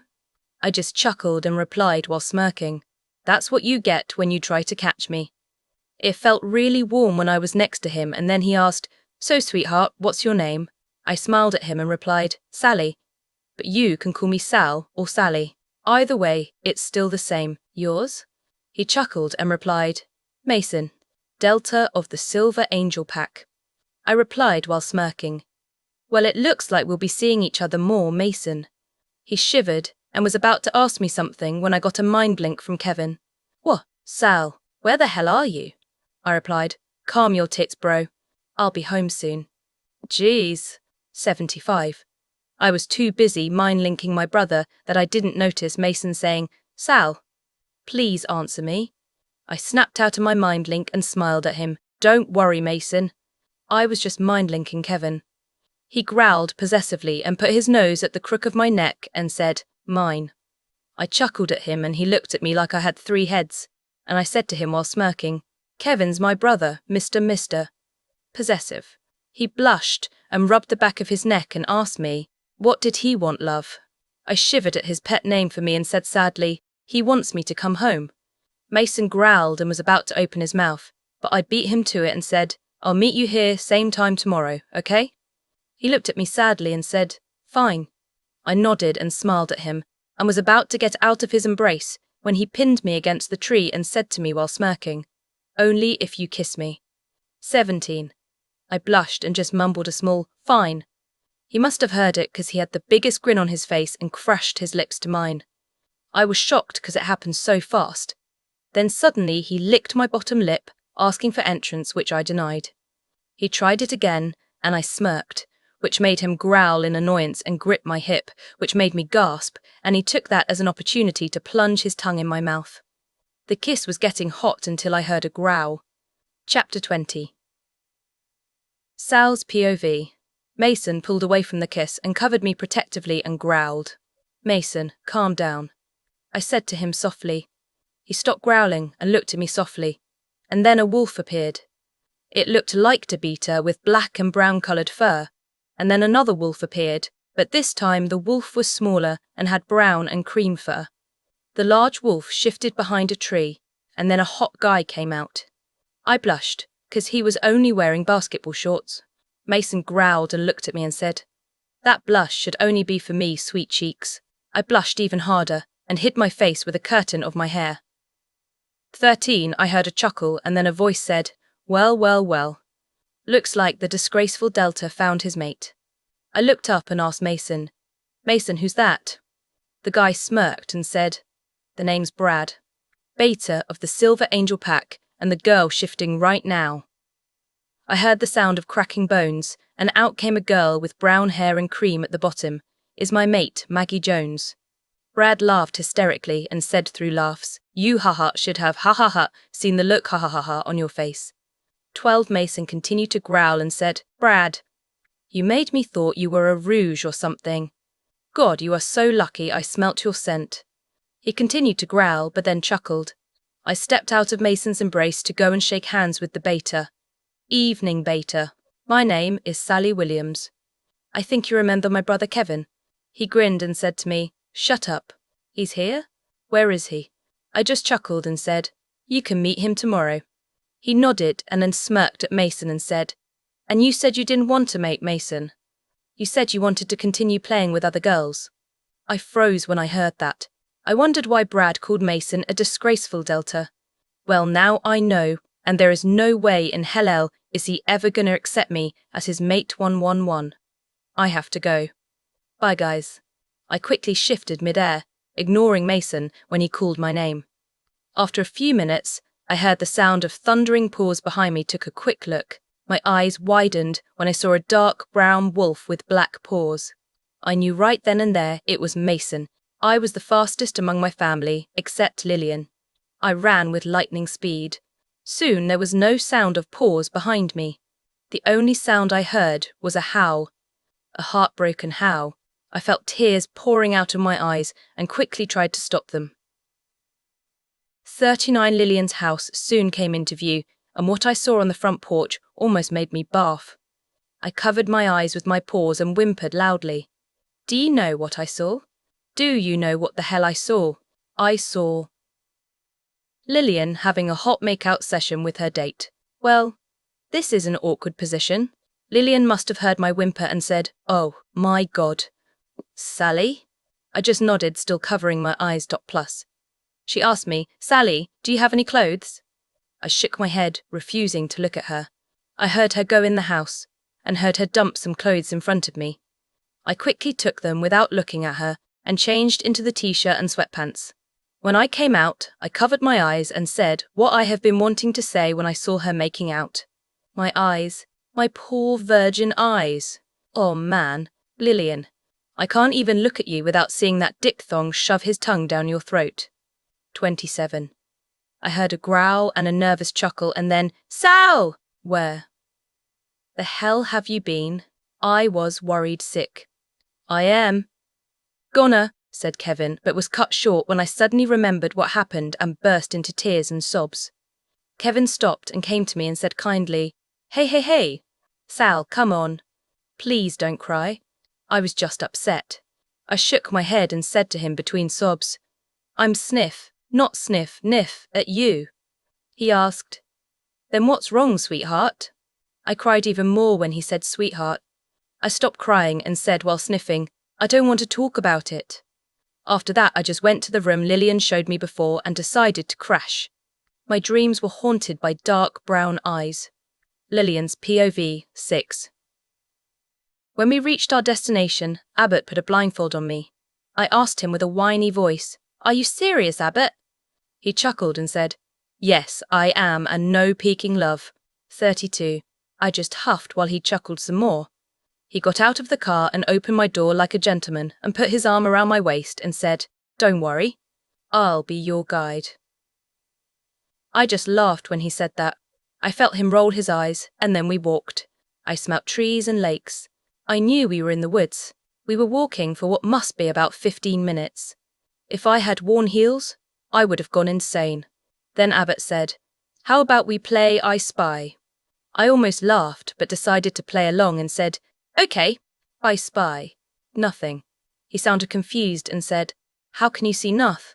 Oh, right. You're wearing a blindfold. I snorted and said to him, I like you now, Abbott. You are so smart. He growled in annoyance, and then there was silence.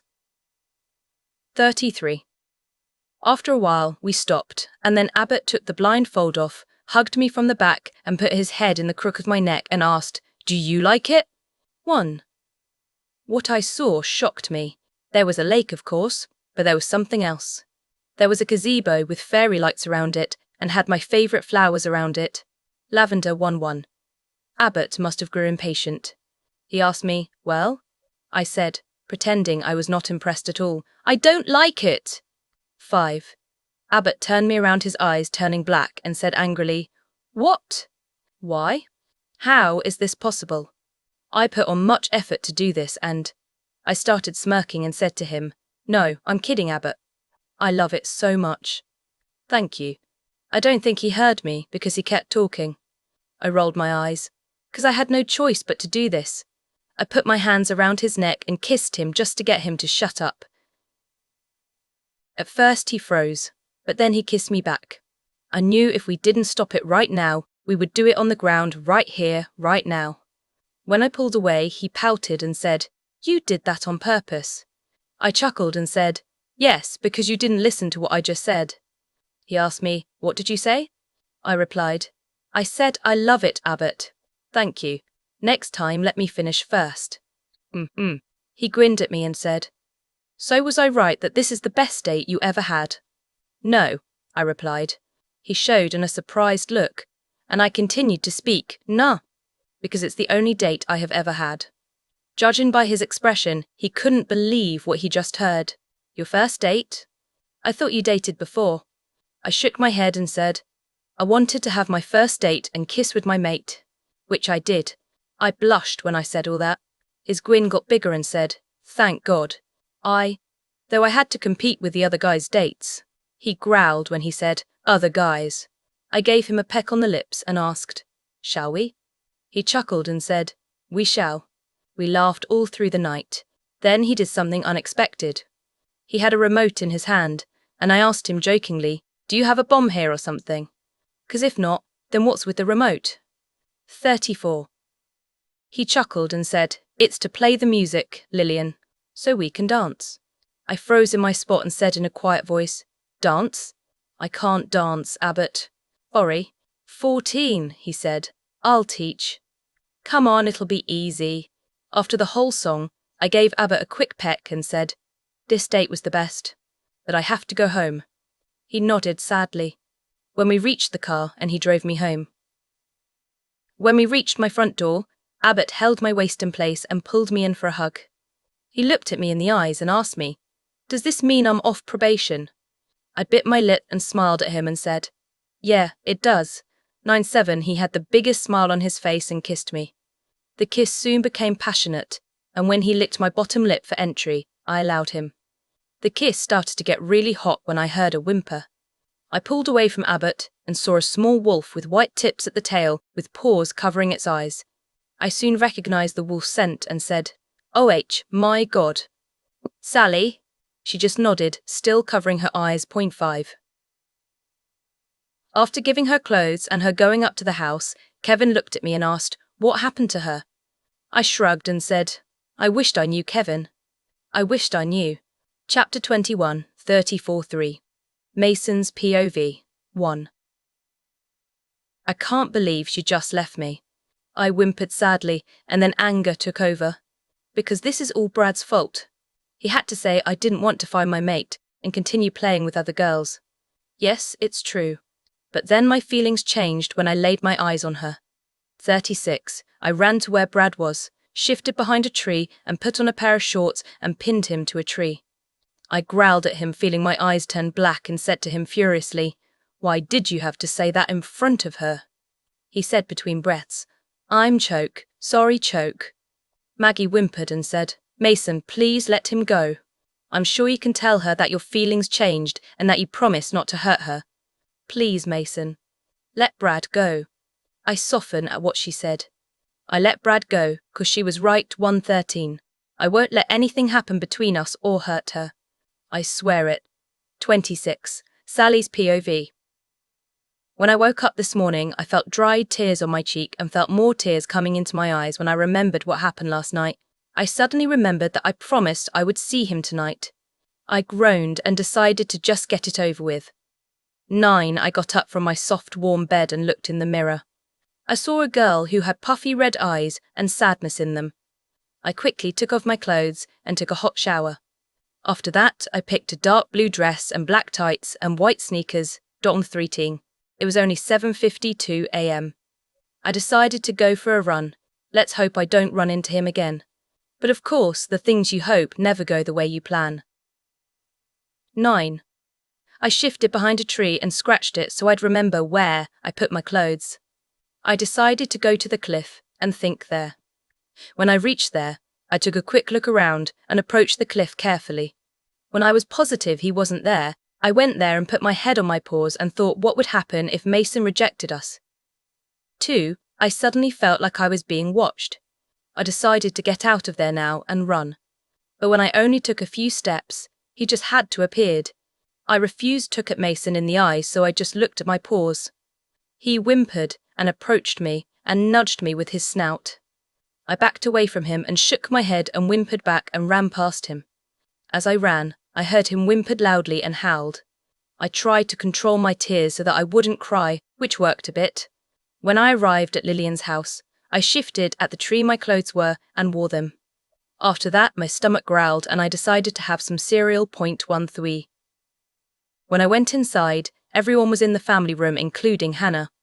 I went straight in the kitchen, poured myself a bowl of cereal, and went to sit with the others while watching SpongeBob SquarePants 4-7. I mumbled, "Morning, guys." They greeted back, and then Lillian said, "Good you're here. Now hurry and eat up your food, 'cause we are going to go shopping." 6. Me and Kevin nearly choked on our breakfast and said while coughing, "Shopping? Lillian's POV. Then, Kevin said, "Okay, who the hell are you and what have you done to my cousin?" I chuckled and said, "Chill, Kev. Me and Hannah just want to buy our prom dresses for tomorrow night," and suggested that we couldn't leave Sally home alone. 3. Sally groaned and said, "You know I hate shopping." Who would love shopping anyway? Hannah smiled sheepishly, and both of them turned to look at her while she said defensively, "What? It's really hard to look this good, all right, and I can't believe you both hate shopping. What's so bad about it?" Me and Sally groaned and said together, "Everything." Hannah just growled and said under her breath, "The things I do to get beautiful." Sally groaned and said, "Fine, I'll go, but none of those disgusting short stuff, all right?" 60. Me and Sally agreed wholeheartedly on that we don't want no stuff. Hannah just groaned, but agreed. And now we're at the mall and boy is it boring. I groaned and said, "Can we please just buy a dress and go to the food court, Hannah?" She turned sharply at me and said, "What?" Li Anne or Rodriguez. "If you say that again, I'll knock your head." I just raised my hands in surrender and gave Sally an eye-tried look and shrugged. After 4 more stores, me and Sally hoped that this last store will be where our dresses might be. And guess what? They were. I did a silent happy dance in my head and said ecstatically, "Finally." The first dress we found was for Hannah. It was a cream colour floor dress, and it had a strap on the right, and boy will Kevin want to rip her out of that dress. 49. The next one was Sally. Since she was a redhead, we decided a black and red dress that was strapless, mid-thigh, had a sweetheart line coloured in red, and the rest of the dress was black and flared out at the bottom. 22. My one was of course my favourite. Mine was a purple-black dress. Strapless, had a small bow that was on my left waist, was tight at the top, flared at the bottom and mid-thigh. Hannah didn't need shoes, because she already has a perfect pair at home. Mind you, she always says that about every shoe. 6. After we ate at the food court, we decided to head home and then I announced, "Guys, we better change into something more suitable, because we're going to be having a new member." They all turned to look at me and asked a lot of questions, so I explained to Kevin, Hannah and Sally how I found the Rouge.11. All of them quickly changed while I just sat there not bothering, and then all of them came down fresh and raring to go. We all drove there just in time to see the alpha announcing to the pack that we were having a new member and blah blah blah. Do you, Maggie Jones, accept to respect, honour and help your pack members of the Silver Angel pack? When he said that, I snapped out of my daze and got excited, and when she said, "I do," I nearly squealed once 7. Then the alpha announced, "All right now, why don't you lot go have fun while us adults eat somewhere else?" All of us chuckled and went to the teenage area. After an hour or more, I have no idea, I was just sitting and being alone listening to a song. Then Hannah arrived and said, "Hey Lillian, this song is so your personality. Come on, let's dance." I was about to protest, but what the heck? I grabbed Hannah's wrist and pulled her to the dance floor and danced all night or until the whole song ended. I didn't see where Sally was and thought maybe she was getting refreshed somewhere. So we stayed up all night and jump around. I didn't really drink because I despise it. After the party, we all went back to my place and crashed until midday. Chapter 22. Sal's POV. Ugh, the smell of alcohol reeks and I should know. I mean, come on, being a werewolf is cool. But our enhanced sense of smell sometimes takes over the top. I decided to get away from this so-called teenage party and decided to get some fresh air. Air that doesn't reek, obviously. I decided to walk to the cliff, and when I got there, I gasped. Why, you ask? 'Cause he was there. I was about to walk away when I felt someone grab my waist and pinned me against a tree. I didn't even need to know who the hell it was. Why? Because the shocks going through my body says it all. I just looked at my shoes, refusing to see his face. But of course, he grabbed my chin and pulled it up so that I had no choice but to look at him. When I looked in his eyes, they were filled with sadness and pain. My hand suddenly got a mind of its own, 'cause it started to go up and cup his cheek. 21, he leaned on it and smiled and said, "I'm sorry." I just shrugged and said, "It's okay, Mason." He shivered when I said his name, and I smirked and said, "Are you sure you're a werewolf? 'Cause if you are, then why did you shivered?" He growled playfully and put his nose to the crook of my neck to inhale my scent. He mumbled, "I missed you, Sal." I suddenly remembered what happened yesterday night, and I stepped out of his embrace and just looked away from him and walked near the cliff and sat with the flowers. He whimpered and said, "Sal, please." Let me explain. I just looked over my shoulder and nodded mutely. He walked over and sat next to me. I scooted so that we had a bit of distance between us. He looked sad but said, "What Brad said was true. I didn't want to find my mate. And yes, I liked playing with other girls, but..." He stopped so that I could take it all in and sighed and continued, "All that changed after I met you, Sal. The moment I saw you here and heard you whimper, I just wanted to hold you in my arms, whisper soothing words to calm you down and comfort you." He laughed and said, "I never thought that I would accept my mate." When I remembered I had a mate out there, I was horrified because I knew I had to give up my ways. 13. I felt tears falling from my eyes and tried to hide behind my curtain of hair. But then a breeze came and pushed my hair out of my face. I knew he could see the tears falling and came closer and put me in on his lap and drew circles on my back with his thumb while I put my head on his shoulder. Might as well make the moment last. 2. I wanted to reject my mate the moment I laid eyes on her, but I couldn't do it. He said to me. I said to him softly, "Just do it, Mason. It'll save me the heartbreak." He kissed my temple and whispered a small sorry and said to me the words that gave me a shock. 37. I, Mason Blake, accept Sally Williams as my mate. I raised my head off his shoulder and said, "What?" The corner of his lips started to rise, and he asked me, "What? Did you really think I would reject you, Sal?" I nodded stiffly and he said, "I would never reject you, Sal. I care about you too much to make you go through that." He cut my cheek and asked me softly and hopefully, "Will you accept me as your mate, Sal?" 59. I got up from his lap and walked away from him and looked over my shoulder. "For I, Sally Williams, accept Mason Black as my mate." His smile got even bigger, which made me smirked, and then I ran. I heard him growl and said, "Mine." I yelled at him, "Prove it." And he did. He quickly caught up with me and pinned me against a tree and held me tightly 5:20. "I'll show you you're mine. Prepare to eat your words." I was about to ask what he was going to do, but by then he already crashed his lips to mine hungrily. It has been so long since we last kissed. Even though we just kissed yesterday, I missed it. He pulled away from the kiss to give us a breather, but he continued to kiss my jawline to my neck 7. Soon he found the spot where his mark would be, and I moaned. I said to him while taking breaths, "Just mark me already, Mason." He grinned and kissed my neck again and synced his canines to my neck. At first it hurt, but then all I felt was pleasure. Then he licked my mark so that the blood will stop coming out 5. Then he put his forehead on mine and said, "I told you you're mine and you are now and forever." 2. I smiled and said, "As you are mine, Mason, forever." 7. After that, I said to him sadly, "I should go." He growled and said, "We're telling your family you found your mate already." I nodded and said, "Come by Lillian's house tomorrow and we'll tell them together." He grinned and said, "Okay, and by the way, did you hear that there is a prom tomorrow?"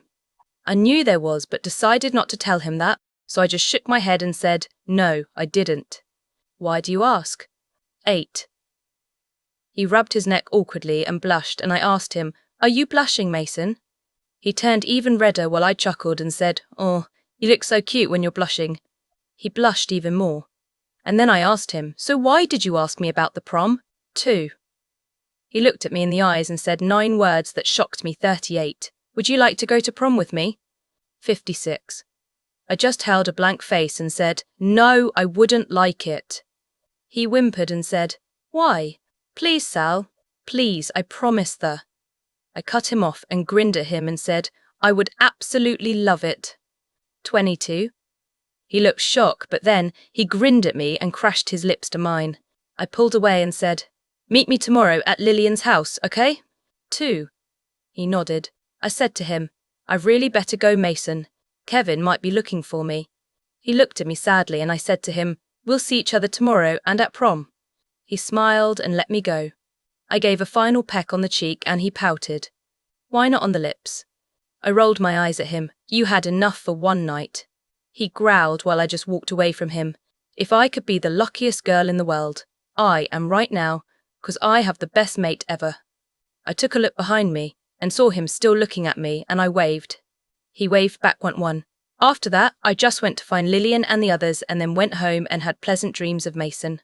Chapter 23. Lillian's POV. I woke up to the sounds of birds chirping and checked to see what time it was. I turned to my white bedside table and looked at my clock. It read 8:17 a.m. I sat up lazily, yawned and stretched. I saw a shopping bag outside my closet and remembered today was prom day. I groaned because this means that Hannah is going to make me wear heels. Not in this lifetime. I got off my bed and went to my bathroom and took a shower. 12:02, I took out black shorts, a purple t-shirt and white Converse. After that, I decided to cook everyone my favourite meal, chocolate chip pancakes. You can never have too many pancakes.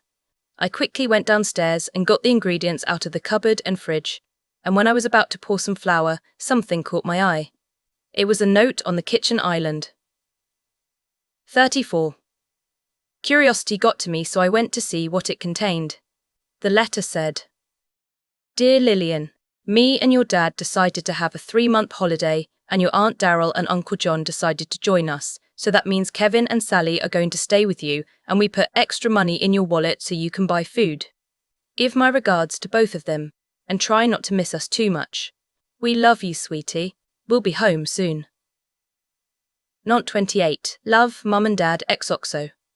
This note must have been here for a few days, cause when Kevin and Sally came, I didn't come across this note. I shrugged it off and decided to ask them later. After cooking, I put the pancakes on the middle of the dining table and helped myself to some. A chef's got to eat one for. It was around 10:30 when Kevin and Hannah decided to come downstairs. I wonder where she slept, and her scent changed as well. Suddenly I got it and hit the table. You got marked. Both Kevin and Hannah looked at me and, wait, did they just blush? I crowed with laughter and said, Oh my God. If you two are blushing, then it must be true. They blushed even more, and I laughed even harder while clutching my sides, and then I smelt Sally's scent and said, Hey Sally. Guess what? Kevin Ma. Wait a minute. Sniff. Sally's scent changed as well. I stared at Sally and asked her, Sally, why is your scent different? She looked scared, and then Hannah and Kevin stared narrowly at her and I continued, You almost smell like, ding dong. I never finished my sentence because the doorbell went off and I said to her, You're lucky you got saved by the bell. We'll continue this later. Then I went to open my front door, and there stood on my doorstep was my Delta 11 Mason Black. What the hell is he doing here? And how did he know where I lived? I snapped out of my thoughts when he asked, Are you going to let me in, or do I have to go through a window to go inside? I said in an uncertain tone, Sure, come in. With that, I opened my door wider, and then he went to the kitchen where everyone was. Weird. How does he know where everyone is when I didn't even tell or show him the way? When we were in the kitchen, there was silence. I then caught the gaze between Mason and Sally. Could they be? No way. You two are mates. They both stopped staring at each other and looked at me. Then Sally asked quietly, You knew? I replied while smirking, Yes, because you two lovebirds were staring at each other like there was no one else in the room. Anyway, congratulations. And I suppose you marked her as well, Mason? He blushed. Whoa. The Mason Black just blushed. Man, this just keeps getting better and better. I was about to say something when, You did what to my sister? And if you're thinking she's going to be moving in with you, then you thought wrong. Mason growled and was about to pounce on Kevin when Sally said, Mason, calm down. She walked over to him and wrapped her arms around his waist and hugged him tightly. Mason sniffed her hair, trying to calm his wolf down. When he calmed down, she untangled herself from him and smiled encouragingly at him and then turned to Kevin and glared at him. Kevin! You will not disrespect your Delta and my mate. I get you're protective, but you promised Mom, Dad and me. He laughed bitterly and said, Promised what? Sally looked straight at him in the eye and said calmly, "That if and when my mate comes, or yours, we will move in with them." Kevin laughed and said, "You have no proof that I said any of that crap full of shit." Then Sally smirked and said while crossing her arms over chest, "Want to bet?" Kevin smirked back at her and said, "Yes, I would. If you win, you get to move in with your mate with my blessing. But if you don't, then say goodbye to him." 20? Sally stepped forward and said, "Deal." Everyone heard he said it right. We all nodded, and then Sally took out her phone and played us a recording, her smirk growing larger by the minute. "Kevin, swear and promise that you would allow Sally to move in with her mate and not go against it." That was Uncle John's voice, and then Kevin's voice was next. "I promise." Then Aunt Darryl said, "Got that all on recording, sweetie?"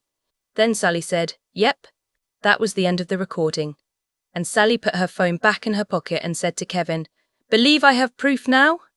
Kevin just stared at her, and then after a few minutes he said, "I'm sorry, Sal. I was just looking out for you. And yes, you can move in with your mate." Kevin smiled sincerely, but his eyes had sadness in them. Sally had tears in her eyes and said to Mason, "Can I move in tomorrow? I want to spend one last time with my ape of a brother." Mason smiled and said, "Yeah, I gotta go, but I'll pick you up later, okay?" She nodded and pecked his lips, and with that Mason left. 12. I turned to Sally. "When did you get marked?" She blushed and said, "Last night." I squealed and went to hug her after. I pushed her at arm's length and asked her suspiciously, "What did Mason mean by picking you up later?" Sally said quietly, "He's taking me to prom." Me and Hannah squealed while Kevin covered his ears and groaned, "Ugh, like you girls couldn't get any louder." We chuckled, and then we spent the whole afternoon wondering what was going to happen at prom, and then we had an hour to go. 15. Hannah said, "All right. Battle stations, people. Time to show them how to work a dress." We chuckled and went to my room, because Kevin wanted to change as well. 2. We all wore our dresses. Hannah had put a bit more makeup, but it wasn't noticeable, and wore beige stilettos. Sally wore light makeup like me, and wore black ballet flats. 6. Now for the piece of my dress. I wore light makeup, wore fishnet tights that will make me look badass, and black combat boots with a black glove on my right hand that doesn't cover my fingers. I swear I look like a badass with my outfit. 23. After that, all of us, except Sally, cause she went with Mason, went to my white beast and I drove. When we reached the woods where the prom was, everyone stared at me. I smirked and thought, 9, this is going to be a fun night. The party is now in full swing, and someone put a karaoke machine on the stage for fun. I might try that out later. Then I needed to get a breather and decided to walk where the pond was. I was about to reach there when I heard a voice say, "Abbott, are you going to stop trying to break Lillian? 'Cause, from what I've seen, you are clearly falling for her." That was Brad's voice. I couldn't help but eavesdrop. Me? Fall for Lillian? Wes, never in a million years. When I get even close to her, I'm going to reject her and get some other girl to be my Luna. I felt my eyes turn black, and I punched a tree that was in front of me. This revealed I was listening to everything they said, and Brad and Abbott looked at me with shock. My wolf was howling in pain. I growled furiously, my eyes turning even blacker by the second, if that was even possible. "Oh, so you are still cheating on me? I'm going to teach you a lesson that will make you regret that you ever did that, and no one can ever break me." Why, you ask? Because when I was small, my dad told me to never cry except if losing someone that's close, and he said never. I mean never to cry in front of a guy.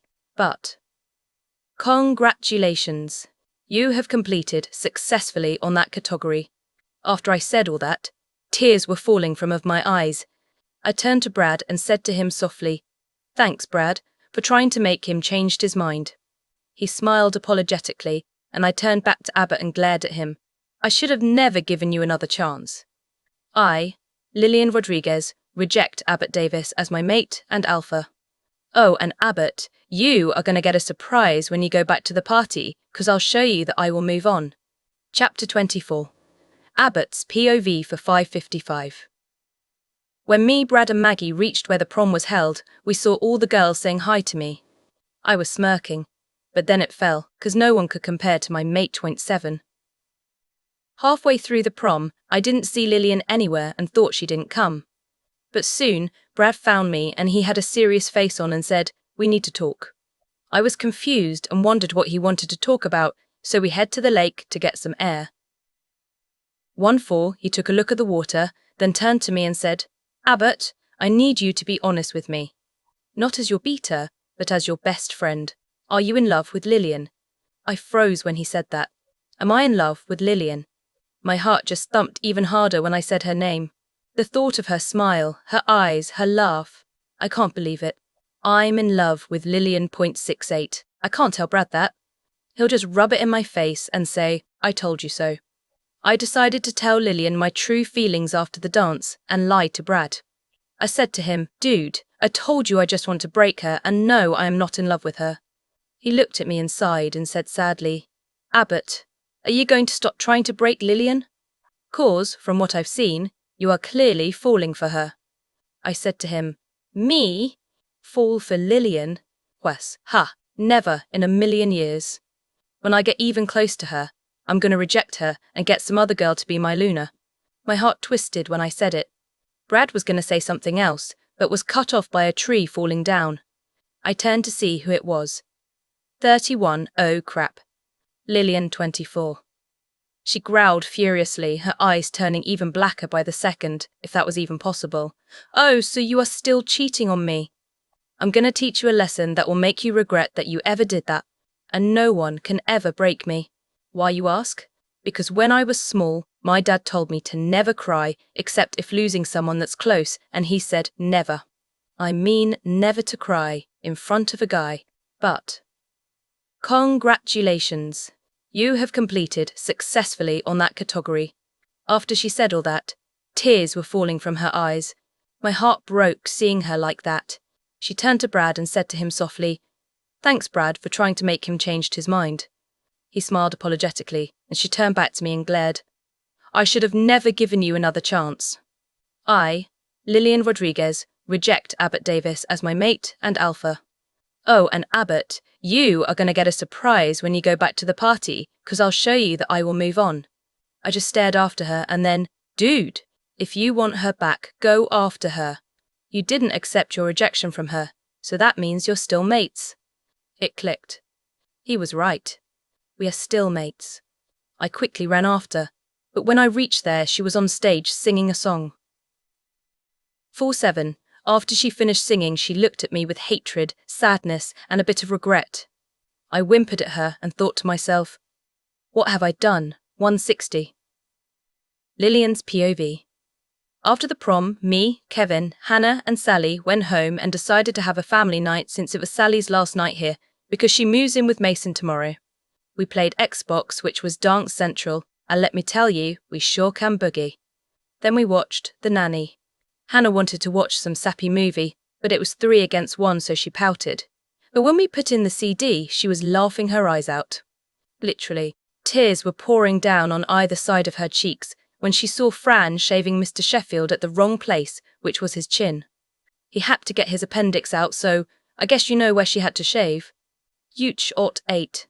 But still funny. Then we all crashed at the family room. And wouldn't you know it, it was already morning and it was around 10-something when Mason came through our front door and said, "Rise and shine, sleeping beauties." We all groaned and burrowed deeper into our blankets, only to be woken up by Sally's shriek, "Mason, put me down. Why you are so dead when I get my hands around your throat," yelled Sally angrily when Mason pulled her over her shoulder, while I yawned and stretched and said to him while smirking, "Shouldn't have done that. Mate or not, no one disturbs her sleep." Believe me. I woke her up by jumping on her bed at around 8 in the morning to greet her happy birthday, only to have her push me to the ground and broke my left wrist for 3 weeks. Good thing I'm right-handed. Sally continued to growl and struggle, and then when Mason put her down, she actually calmed down once he kissed her. The her. He pulled away while Sally pouted and said, "No fair," and I still need my sleep. I chuckled at the sight of them, and then Hannah and Kevin woke up and smiled when they saw Sally and Mason. I felt like a fifth wheel because I have no mate. I do actually, since he didn't accept my rejection, so he is still technically my mate 155. I groaned and quickly got off the couch and said, "The sooner we move your stuff in the better. And no, it doesn't mean I hate you, Sally. I just don't want to stay in the pack house for too long." They all understood, and then me, Hannah and Sally quickly packed her stuff and put it in her suitcase and drove to the pack house. When we reached there, we went in and went to the living room. Since it was a school day and the pack members are not at home, it was quiet, so me, Kevin and Hannah decided to hide beside the door and turn off the lights. When they finally came in, Sally said, "Where did the others go?" Mason shrugged his shoulders, but then smirked at her. "Now that we're alone, what do you want to do?" he said seductively.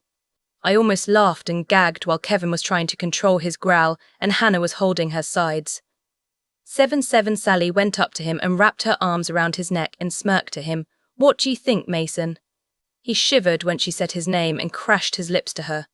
Then they fell on the couch and started to moan, and that's when I said, "EWWWW, that is so not, PG-13.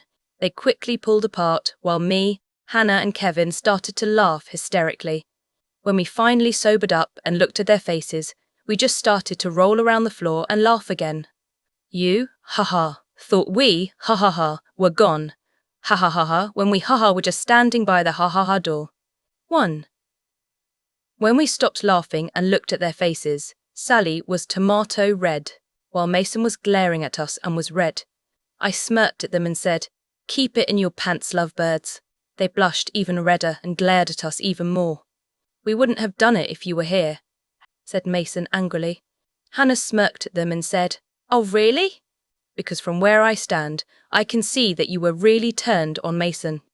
He smirked at her and said, "Prove it." She stood up and pointed to his pants and said, "That bulge in your pants is a huge giveaway. Isn't it, Kevin?" He smirked and said, "Yes, it is." Mason turned red, and I knew this was an awkward situation, so I said, "Okay, who wants to watch a movie?" All of them looked up at me and yelled at unison, "I."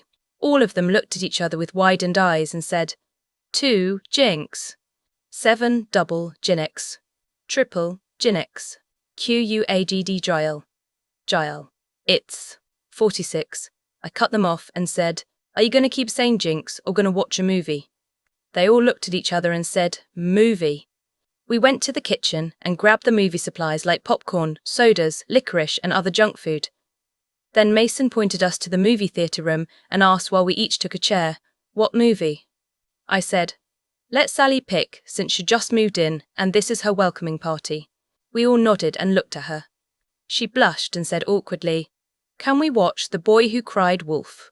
I laughed out loud because that was hers and my favourite movie. Kevin groaned and said, "Please tell me you don't have that CD. 42. Mason smiled sheepishly. "Sorry, lad, but we do." And with that, he put the movie in, sat beside Sally whilst the movie began. When the movie finished, I quickly took out the CD and was about to ask if they wanted to watch more, but saw them all fall asleep. Iron secluding Sally. She must have been tired. I decided not to disturb them and let them sleep, but took pictures of Kevin and Hannah cuddling and also Sally and Mason and sent it to their phones. I chuckled and went out of the room only to run into a wall. Wait a minute. Walls don't breath or move or give me sparks. Then it could only be 28 damn 20. I looked up and saw a pair of green eyes that were filled with regret and sadness, and I almost felt sorry for him. Almost. I quickly pushed him out of the way and ran to some room only to scream and cover my eyes. My EYEs! Good Lord, get a room. I can't believe I just saw Brad and Maggie shirtless and wearing nothing but their undergarments. I suddenly guessed that this might be their room, and my guess was right when Brad said, "This is our room. Now, if you would be so kind as to get out." I quickly took the hint and walked out while still covering my eyes and yelled when I knew I was safely away from the room and door, "Don't forget to lock the door." When I heard a click, I sighed in relief and took my hand off my eyes. When I turned a corner, I saw Abbott making out with Crystal, but I ignored them and just kept walking until I was out of the house and shifted behind a tree and ran to dull my aching heart. I suddenly stopped when I reached a meadow filled with lavender. and since it was far from the pack house, I howled in pain, regret, sadness, anger, everything. When I was done, I just laid down and cried and whimpered, for we won. He just wanted to break us. I'm sorry I didn't believe you, Lily, my wolf said while whimpering. I just shrugged and said, doesn't matter. My wolf just kept whimpering and howling in pain. When she stopped, she asked me, Lillian, are you in love with Abbott? 11. I froze at what she asked and blocked her and kept thinking about it. My heart just beats faster when I think of him and imagining his smiling green eyes. That question kept going round and round in my head. Am I in love with Abbott? Chapter 25. Abbott's POV 7. When I woke up this morning, my eyes were dried with tears. Whoa! I never cry, especially for a girl, but Lillian isn't just any girl. She's my mate and Luna, and I love her. I just wish I listened to my Wolf 113. I told you not to break her. And now. Look, what happened? She rejected us, and it's all your fault. My wolf said furiously while growling and howling in pain 6-8. I didn't say anything. I have to make it up to her. So when at school, I waited for her to arrive by her locker. When the bell for registration rang, I just waited, and then, when the bell rang for first period, I knew she wasn't coming. Why? I think I knew. I whimpered at what I had done to her. Point 2. The rest of the school day, all I could think was how I was going to get her back. I miss her. After school, I smelt Lillian's scent. Odd, why is she here? I quickly followed her scent and saw where it was coming from. It was coming from the movie theatre room. I just approached the door when someone walked into my chest with auburn hair. I knew that colour anywhere. It was my Lillian. She looked up at me, and when I looked into her eyes, she had regret and anger in them. I was about to say something to her when she quickly pushed me out of the way and ran to some room only to scream, my EYEs. Good Lord, get a room. I quickly ran, and then I heard a voice say, this is or room. Now, if you would be so kind as to get out. I realised it was Brad. Boy, that must have been awkward. Then Lillian said, don't forget to lock the door. When I almost reached her, Crystal grabbed me and lip-locked my lips. God, she was getting on my nerves. I was shocked at what she did, and when Lillian's scent hit my nose, I realised she saw what happened. 6. I quickly pulled away only to have Crystal say in a whiny voice, Abbott. We were just about to hit it off. I growled at her and said, stay out of my sight. When I said that, I saw Lillian walk out of the house. I was about to follow her when I was stopped yet again, but this time by my dad. He said to me, son, we are going to have some guests later. Then he took me to my office and said something which I completely blanked out because all I could think about was how to show Lillian that I am so truly very sorry and that I love her to death. 9/2002. Lillian's POV. Remember when I said I was alone? Well, I was until I heard a branch snap. I quickly got to my defence position and saw a grey wolf that looked like a beta appeared before me. I growled, and then the wolf went behind a tree and shifted and came out only wearing basketball shorts. He had an 8-pack 19. He was hot, but he wasn't as hot as Dan. What the hell am I thinking? I quickly shook my head and saw him smirking at me and said, like what you see.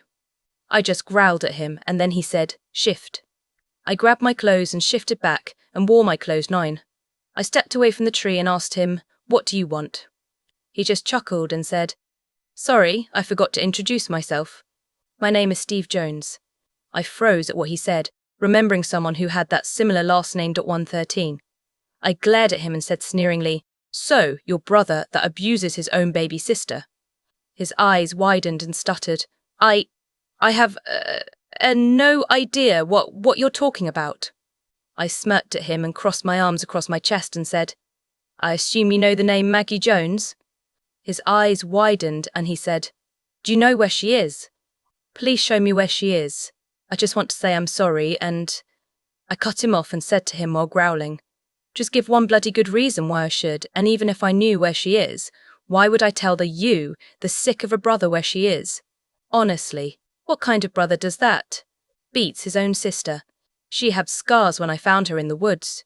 I asked her what the hell happened and she said you, her own flesh and blood, beat her, abused her.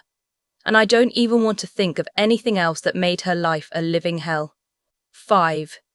He growled at me but looked away, ashamed. I continued. She loved you, cared for you, she did all your chores, cleaned all your clothes, and what did she got? Do you know what she got? She got kicked in the ribs, punched in the gut, and slapped by none other than her packmates and her brother. She wanted to commit suicide. Just so that you could be happy. Ah yes, that what you want. He gulped and said quietly, I was just blinded by my parents' death. I just snorted in disbelief while he asked, can you show me your pack house? My pack was resting close by, and that's how I picked up your scent, and we kinda got lost. 4. I just nodded and went behind a tree and shifted. I grabbed my clothes and saw that he shifted also and led me to where his pack was. When we reached there, I could tell he was mind-linking someone because his face was really concentrated. He turned to me and nodded. I quickly turned and ran to where the pack house was. I could run faster, but I knew they wouldn't catch up, so I slowed down a bit for them. I quickly went behind a tree and shifted and saw them shifting as well. I walked up to the entrance door and was about to open it, but it was slammed open by Sir Bastard himself. 6. Someone please gad me.1. He looked worried and anxious, but when he saw me he quickly pulled me into a hug, which I completely didn't expect, and just stood there shell-shocked. We snapped out of our daze when someone cleared their throat and turned around to see the pack members staring awkwardly at us. I quickly stepped out of his embrace only to be growled at by Abbott. 8. I just ignored him and said to Steve, if you would be so kind as to follow me, I'll show you the ropes. And by the way, that guy who was hugging me, his name is Abbott, and he's the alpha of the Silver Angel Pack. Oh, and by the way, ladies. They turned to look at me with lust and want in their eyes while I said, while smirking, help yourselves to his dick, why don't you? They turned red and smirked back at me and continued to stare at her.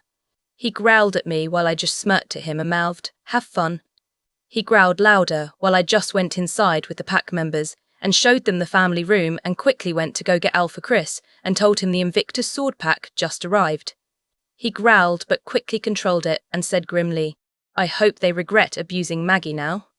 23. I just smirked and said, don't worry. They will, sir. He looked at me skeptically but just chuckled and said, make them suffer, Lillian. My smirk grew bigger and I quickly went to where Hannah and the others were. Surprisingly, they were still asleep, so I crept up to them and yelled, wake up you all! All of them quickly got up, and then, Lillian! Why, you are so dead. When I get my hands on you. Sally yelled angrily while I just said, sorry Sally, but this is an emergency. They quickly turned to me while Hannah asked, what kind of emergency?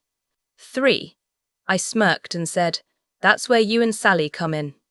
They looked at each other confused and said in unison, huh. I told them Maggie's pack is here and told them what we have to do to make them regret abusing Maggie want mun. Me, Sally and Hannah smirked evilly while the Kevin and Mason just smirked and went to where Maggie's pack was. I told Hannah and Sally, they are so gonna regret it. Chapter 26. Lillian's POV. Hannah, Sally and I ran up the stairs, and when we reached Maggie and Brad's room, I knocked because I do not want to see what I saw 2 hours ago. 3. They didn't answer. So I tried again. Still no answer. Hannah just rolled her eyes and went to put her hand on the doorknob and turn it. I said to her, I wouldn't do that if I were you. She just ignored me and went inside with Sally while I was counting down. 3, 2, 1. EW.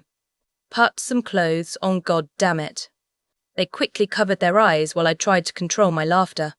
What the hell are you two doing in here? Next time knock, Brad said in an annoying tone. Ah, I just chuckled and went inside while covering my eyes.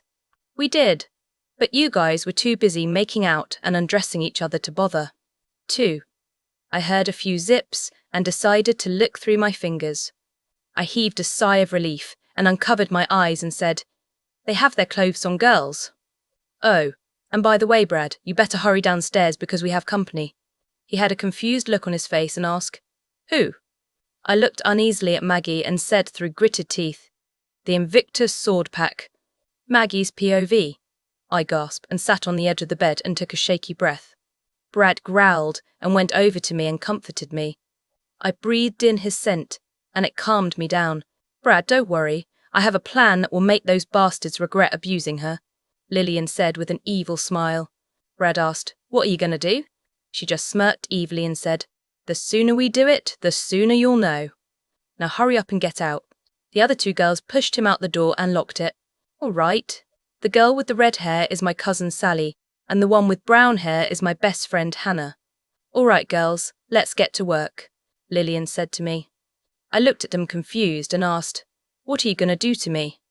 All of them smirked evilly, and then Hannah said, we're going to make you look hot, and when we're having training, you're going to kick their asses. 35. My jaw dropped, but it slowly got replaced by an evil smirk. Let's do this. Lillian quickly pushed me in the bathroom while they searched for clothes.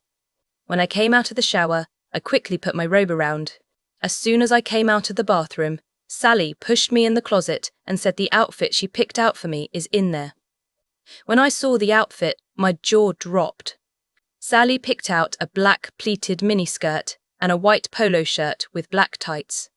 The shoes she picked was a pair of black Doc Martens.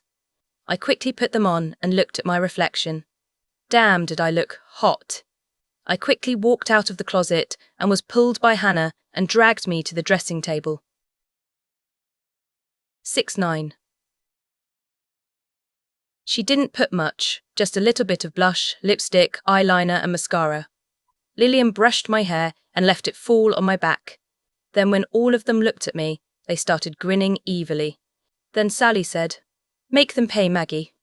11, I smirked, and all of us walked out of the door to head where the pack was. Fortunately, the pack was still at the foyer, and that made me give a grand entrance. Hannah, Lillian and Sally walked first.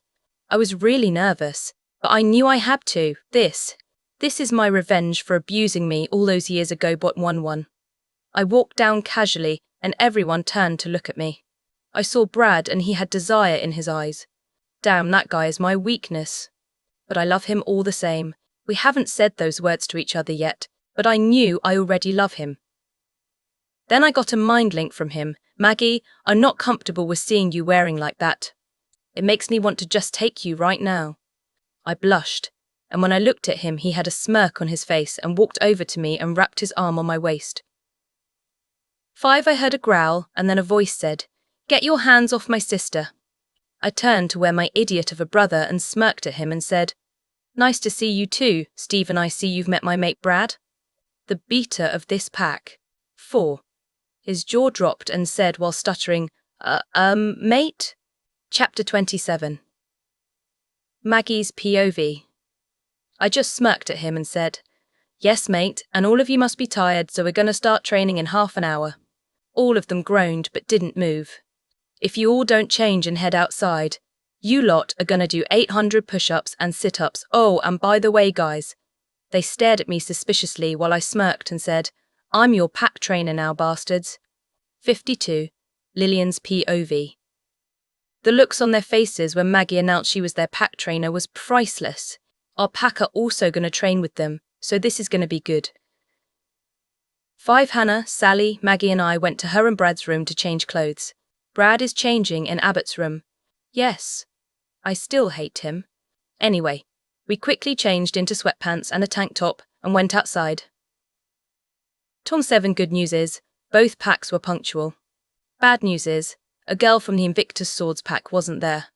Maggie and I decided to give her 5 minutes to get over here or else. The 5 minutes flew by and still she hasn't appeared 22. So I looked at Maggie and nodded. She smirked and went inside to find her. I heard the sounds of screaming of protest coming from inside. When both of them appeared, the girl was dragged by her hair. She was wearing a mini skirt and a tank top with no bra. EU.6. Okay, seriously, who doesn't wear a bra underneath their tank top? I just shook my head and gave my pack to do 500 laps around the lake in human form 26-1. I was about to join them when I heard, "What are you doing? You ruined my hair. There is no way, am I going to train looking like you?" I turned just in time to see Maggie grabbing her neck and throwing her to the tree next to her. 1. She shouldn't have said that. 37. Maggie's POV. When I turned my back onto her, I heard the sound of cracking bones and growling coming closer. I got out of the way, just in time to see her hip faceplant on the ground. Lillian taught me how to sense things when they're coming. Point 6. Thank you, Lillian 3. When I turned, I saw a normal-sized wolf in front of me. I said, "Tisk, tisk, tisk. You shouldn't have done that." I quickly grabbed her neck and pinned her on the ground. I didn't shift into my wolf. She whimpered and shifted back into her naked human form and said, "Steve, she's hurting me. Punish her." 17. I smirked at her and said, "Actually, it is I who should be punishing you for framing me because of the scratch on the side of Steve's Audi, which actually you did." Everyone gasped, and then she said, "Prove it." She had a smug look on her face, but her eyes had fear in them. I smirked and said, "Steve, if I were you, I would check the security cameras on your phone." 3. He did just that and showed everyone in his pack. He said, "You are to stay in your room without any food, water and company for 3 days. That means on lockdown." 57. I smirked at her and said, "Give me 1,000 push-ups and sit-ups." After the pack training, I fell asleep in Brad's arms with a smile on my face. Chapter 28. Abbott's POV. Ever since the Invictus sword pack arrived, the girls have been clinging on me, begging me to nail them, but I can't. I don't want to hurt Lillian. I really love her. I wish I could just turn back time to when I rejected her. I really miss her voice, her laugh, her smile. God, I must sound like a girl, but I don't care. I just have to tell Lillian my feelings and hopes she gives me another chance. Then I remembered the day I rejected her. I remember she said that she didn't care, but something was bothering me, and the question lingers in my mind. Why didn't she care when I rejected her? Lillian's POV. I really hope that after what happened yesterday, it will knock some sense into Maggie's old pack. But right now, we have bigger fish to fry. What is it, you ask? Well, Kevin asked Hannah on a date today, so now I have to go to her house and pick an outfit for her. Man, this is torture. I don't really know why, but I can't stop thinking about Abbott. I can't believe I'm saying this, but I miss Abbott. Yes, it's true, and yes, I'm in love with him as well, but what he did is unforgivable. Anyway, back to picking an outfit. We have been here for 2 hours and still she can't decide. Just when she said that I wasn't helping her picking an outfit, her door burst open. No, it wasn't Kevin. It was Sally. By her face expression, she looked like she could burst with excitement. I asked, "What's with the look, Sally?" She just smiled bigger and squealed, "Guess." I thought about it and smirked, but decided to ask, "Is it about One Direction?" She shook her head and said, "You're cold." Bye again. My smirk grew and I asked, "Is it about you losing your virginity?" She gaped at me and shouted, "Ellie Lillian." "Of course not. You are stone cold." She was blushing red, and I chuckled while putting my hands up in surrender and looked up at her. I smirked even more and I asked, "Is it about Mason?" She tried to hide her smile but failed and started squealing, "Yes." Why or hot? I chuckled and asked her, "So? What about Mason?" Her smile grew bigger and bigger and then she said, "He asked me on a date." Hannah and I smiled at he, her and Hannah asked, "Oh, your first date. When is it?" Sally started blushing and said, "Tonight." Chapter 29. Lillian's POV. Hannah squealed so loud I had to cover my ears with her pillows.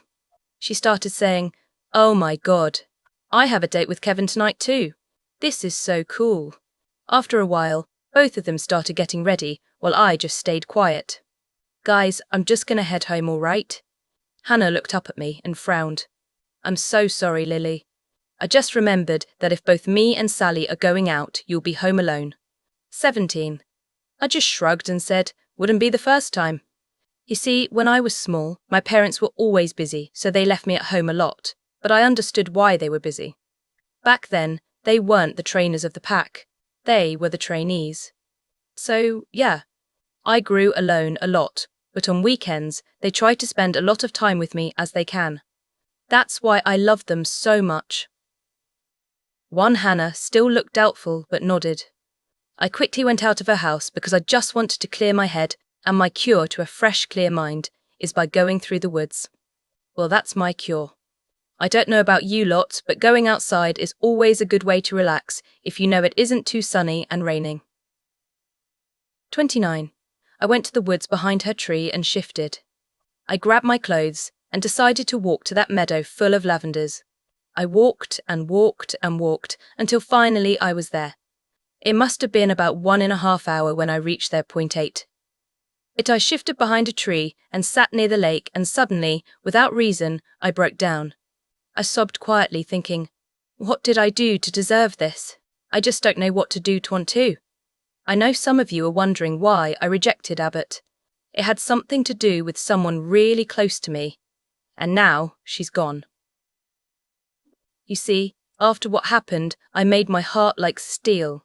I know I look like someone who isn't weak on outside, but on the inside, I'm just broken. I sobbed just thinking what had happened. 22, I want Abbott back, but I can't. I mean, come on.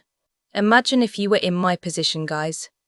What would you do after you got rejected by your soulmate? 241, after a while, I went back home. When I reached there, I knew that Kevin had already left for his date. I didn't really care anymore. Later, my stomach growled, so I decided to make spaghetti and watch some Harry Potter. I've forgotten what happened in the Goblet of Fire, Order of the Phoenix and Half-Blood, Prince 193. I was just halfway through the movie when the doorbell rang, which made me jumped. Why? Well, because I was too focused on the movie. I went to the mirror in the hallway to check if my eyes were still puffy. Only a bit. Anyway, the person behind the door knocked, which made me to go answer it faster. I went to open the door. I gasped when I saw who was on my doorstep. It was Chapter 30. Lillian's POV. Lillian's POV. Fiona 38, I asked her, "Hey Fiona, what are you doing here?" She tried to explain why she was here, but since she was panting so heavily, all I could make out was, he regret or reject. I quickly let her in and brought her into the family room and then went to the kitchen to get her some water. Then, I brought to it her and she drank it greedily. After her breathing was normal, I asked her once more, "What are you doing here, Fiona?" When she looked up at me, she had tears in her eyes. I went to her and comforted her and asked, "What's wrong?" She was silent for a few minutes, but then, I found my mate. I smiled at her, but judging from the tears falling from her eyes, it can't be good. "Who is it?" She started to tear up again, but then she said, "Steve Jones, Maggie's older brother." I was shocked, but then quickly asked her, "Then why a crying love? Did he do something wrong?" Then she was sobbing hard. She said, "He, rejected me." I froze in my seat and asked her through gritted teeth, "Why did he reject you?" She said, "I don't know. He wouldn't tell me. All he said was, 'I don't want you to get hurt because of me.' What the hell does that even mean?" 13. I was about to ask her something when my front door broke down. 11:8. I quickly got up from my seat and went to peek to see who it was. It was a 6'3" guy who looked at least 28, and from his scent, he smelled like a rogue. Damn it. Fiona looked at me and I pointed to the kitchen and mouthed, "Run and get help." She nodded quickly and ran to the back door while I stood in front of this guy and said, "You know, it's very impolite to knock down someone else's door without permission." He growled at me and asked through gritted teeth, "Where's she?" I gave him a confused look and said, "I have no idea what you're talking about." 8. In a second, he pinned me to the wall and said, "I have no time for games here, so tell me where Fiona is and I'll let you go." I froze and asked, "Why do you want Fiona?" He said, "Since she's Steve's mate, who is beta of his pack, we want him to hand over his pack over to us." I asked, "What about the alpha's mate?" Even if he had a beta's mate, it still wouldn't be enough. He laughed at me and said, "We already took her and now all we need is Fiona." He tightened his fingers around me and said, "So are you going to tell me where she is, or am I going to have to take you with me?" I tried to pry his fingers of my neck, but it didn't work. He growled and tightened again while I said, "Never." "You want to know why?" He asked, "Why?" 11. I gave him a smug look and said, "This is why." I kneed him in the balls and pinned him to the ground with him still groaning with pain. I said to him, "What makes you think I'm going to go with you?" He smirked at me and said, "I know you're just showing this tough girl look, Lillian." I froze and asked while tightening my fingers around his neck, "How do you know my name?" 11. He just gave me a smirk while I tightened my fingers around him and shouted, "Answer me."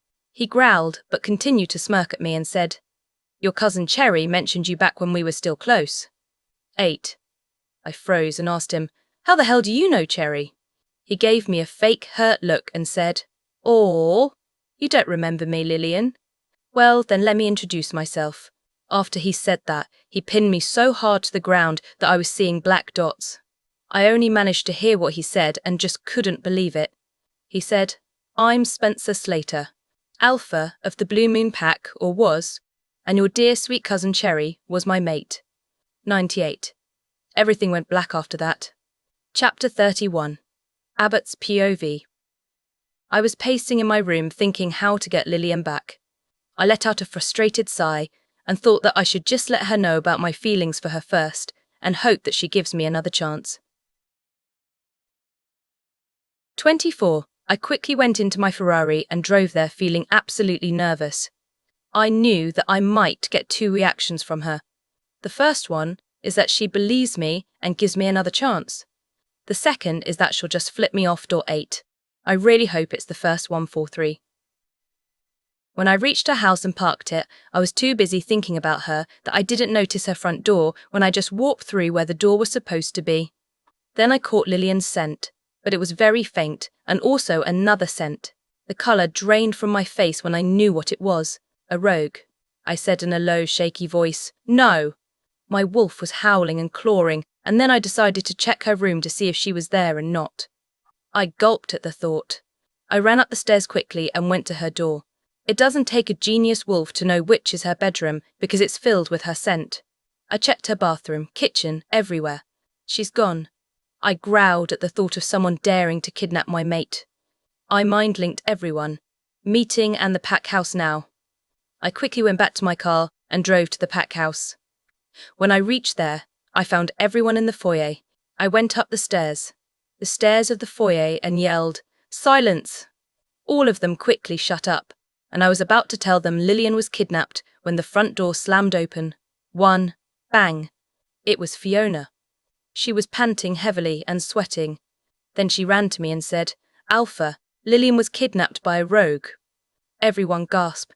I was a bit suspicious on how she knew Lillian was kidnapped and asked her, "How did you know she was kidnapped?" Fiona said, "I ran to her house to talk about." She hesitated and continued, "My mate rejecting me." I looked at her in shock and asked her, "Who is your mate, Fiona?" She just shook her head and said, "He'll remain nameless, Alpha." I nodded at her and said, "What happened after that?" 13. She replied, "We were just talking when her front door broke down. Lillian went to see who it was. I knew it was a rogue from his scent, and then she turned to me, pointed to the back door at the kitchen and mouthed, 'Run and get help.' I only just got out of the door when I heard him say he was looking for me. I don't know why he was, if you were wondering, Alpha. I also caught his name, but only his surname. I think he said, later. 5. A growl erupted in the crowd, and I looked at who growled at, saw it was Steve. He came up to Fiona and said, "Mine," and embraced her. She growled at him and stepped out of his embrace and glared at him.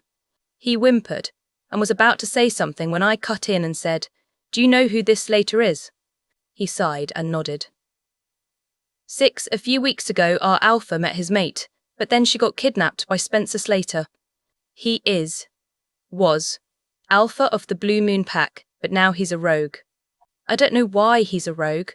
A few days later, we got a letter saying that, since they already have the Alpha's mate, they wanted the Beta's mate, which is me, because they wanted our pack.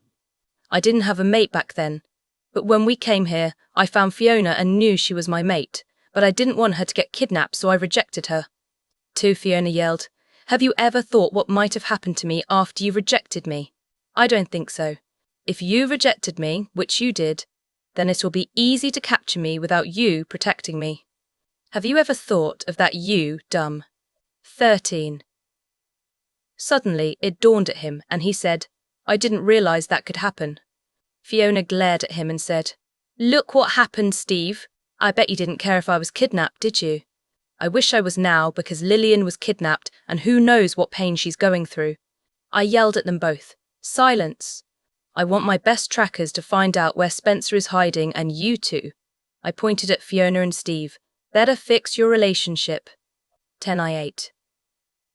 After a few hours, my trackers found where Spencer was hiding, and I said, Good. Now I want my best and strongest warriors with me. I saw Lillian's cousins step up. I didn't know they were warriors. I quickly shook my head and focused on Lillian. I saw the alpha of the Invictus sword pack approached me and said, I want to help you too. I was about to say there's no need, when I remembered his mate was kidnapped as well, so I just nodded and then shifted and started running to the direction where my trackers told me. Please hold on, Lillian. I'm coming. Chapter 32. Lillian's POV. I woke up feeling terrible, and man did my head hurt. I was on a floor, and my wrists were chained with silver chains. I was confused, because I didn't feel my pain. Then it hit me. 3. Please don't try to ease the pain, I said to my wolf. You're tired as it is. Please, stop. She whimpered and said while groaning, I won't. If I let you take all the pain, then Abbott will feel it too. 14, please. I pleaded to my wolf. You can't take much more of this. You need to rest. Please. I pleaded to her, 'cause I don't want her to go through this alone. It's just like that song from High School Musical. We're all in this together. 139. My wolf sighed, but nodded in submission, and then the pain hit me. It hurts like hell, but my father said to never show any signs of pain. So I grunted and struggled against the chains. After a few more tries to break the chain, I gave up. 4. After I think about an hour or two, someone unlocked my jail cell door. I looked up and saw it was Spencer. He smirked at me and said, Do you like the pain? I growled at him and said, A warrior never shows any pain. He just chuckled in front of me. He moved my hair, which was covering my mark, and he looked shocked at the sight of it. Then he turned to me while smirking and said, Why you didn't tell me you have a mate, Lillian, and an alpha at that too. I think we're good enough with the Invictus Sword Pack's Luna. You know, I was actually really curious on who is Abbott's mate, and look here. I found her, and it happens to be you. Well, now I can also take over the Silver Angel Pack as well. I hope the pain from your mate will hurt you as it did me. I growled at him and said, What the hell did I ever do to you? He slapped me and shouted, What did you do? Wes, ha, you were the one who told Cherry's dad that I was playing with other girls. Then her dad told my dad and he was furious. I lost my title because of you. Och, you dumb. Now Cherry's dead, and it's all your fault. 18. He kept slapping me and punching when he said this. But after he said that last line, I saw tears in his eyes. After a while, he stopped hurting me and just stood up to glare at me. I pitied him because he missed Cherry. But then it changed into rage because he blamed me for her death. Did I accept her as a mate just to see her in pain? Did I play with other girls just to please myself? 24 HELL. No, I shouted at him. How is it my fault? You were the one who hurt her, and it's your fault. She loved you. She told me that even though it hurts, she would do anything to keep you happy. She even cut herself to dull the pain. So don't go crying. It was my fault. She died when she was only 18 and I was 13. I hope the pain hurts because you deserve it. 15. His eyes turned black. He was about to slap me when someone slammed the door open and said, Alpha, the Silver Angel Pack and Invictus Sword Pack have invaded our territory. 2. My heart thumped. I can't believe it. Abbott is rescuing me. But 7. Why? Chapter 33. Abbott's POV. When we were about to reach our destination, a horrific pain hit me. I fell down and whimpered. 1. She's hurt. Need mate. My wolf said to me, God, this pain is a pain in the arse. All I wanted to do was go to sleep, but I couldn't. I needed to make sure my mate is safe, and by my side. 38. I quickly stood up and walked shakily. It still hurts, but I didn't care because I needed to save Lillian. Brad looked at me with concern, but I just shook my head and walked forward. While walking, I realized it was quiet. Too quiet. 26. Then, all hell broke loose. The rogues came and attacked us. There were a lot, and I hoped that we could get through this without anyone getting hurt. 7. Wolf after wolf, they just kept coming.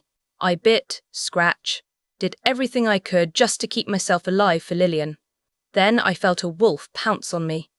Good Lord, was he heavy? Is he supposed to be a wolf or a fat pig? 904. Then someone knocked him off me.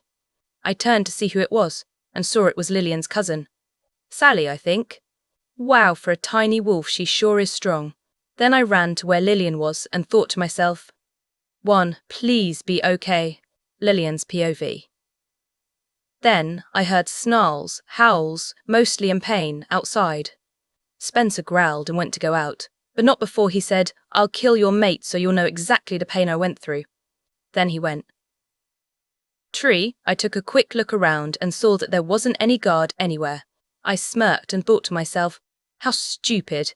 My wolf laughed weakly.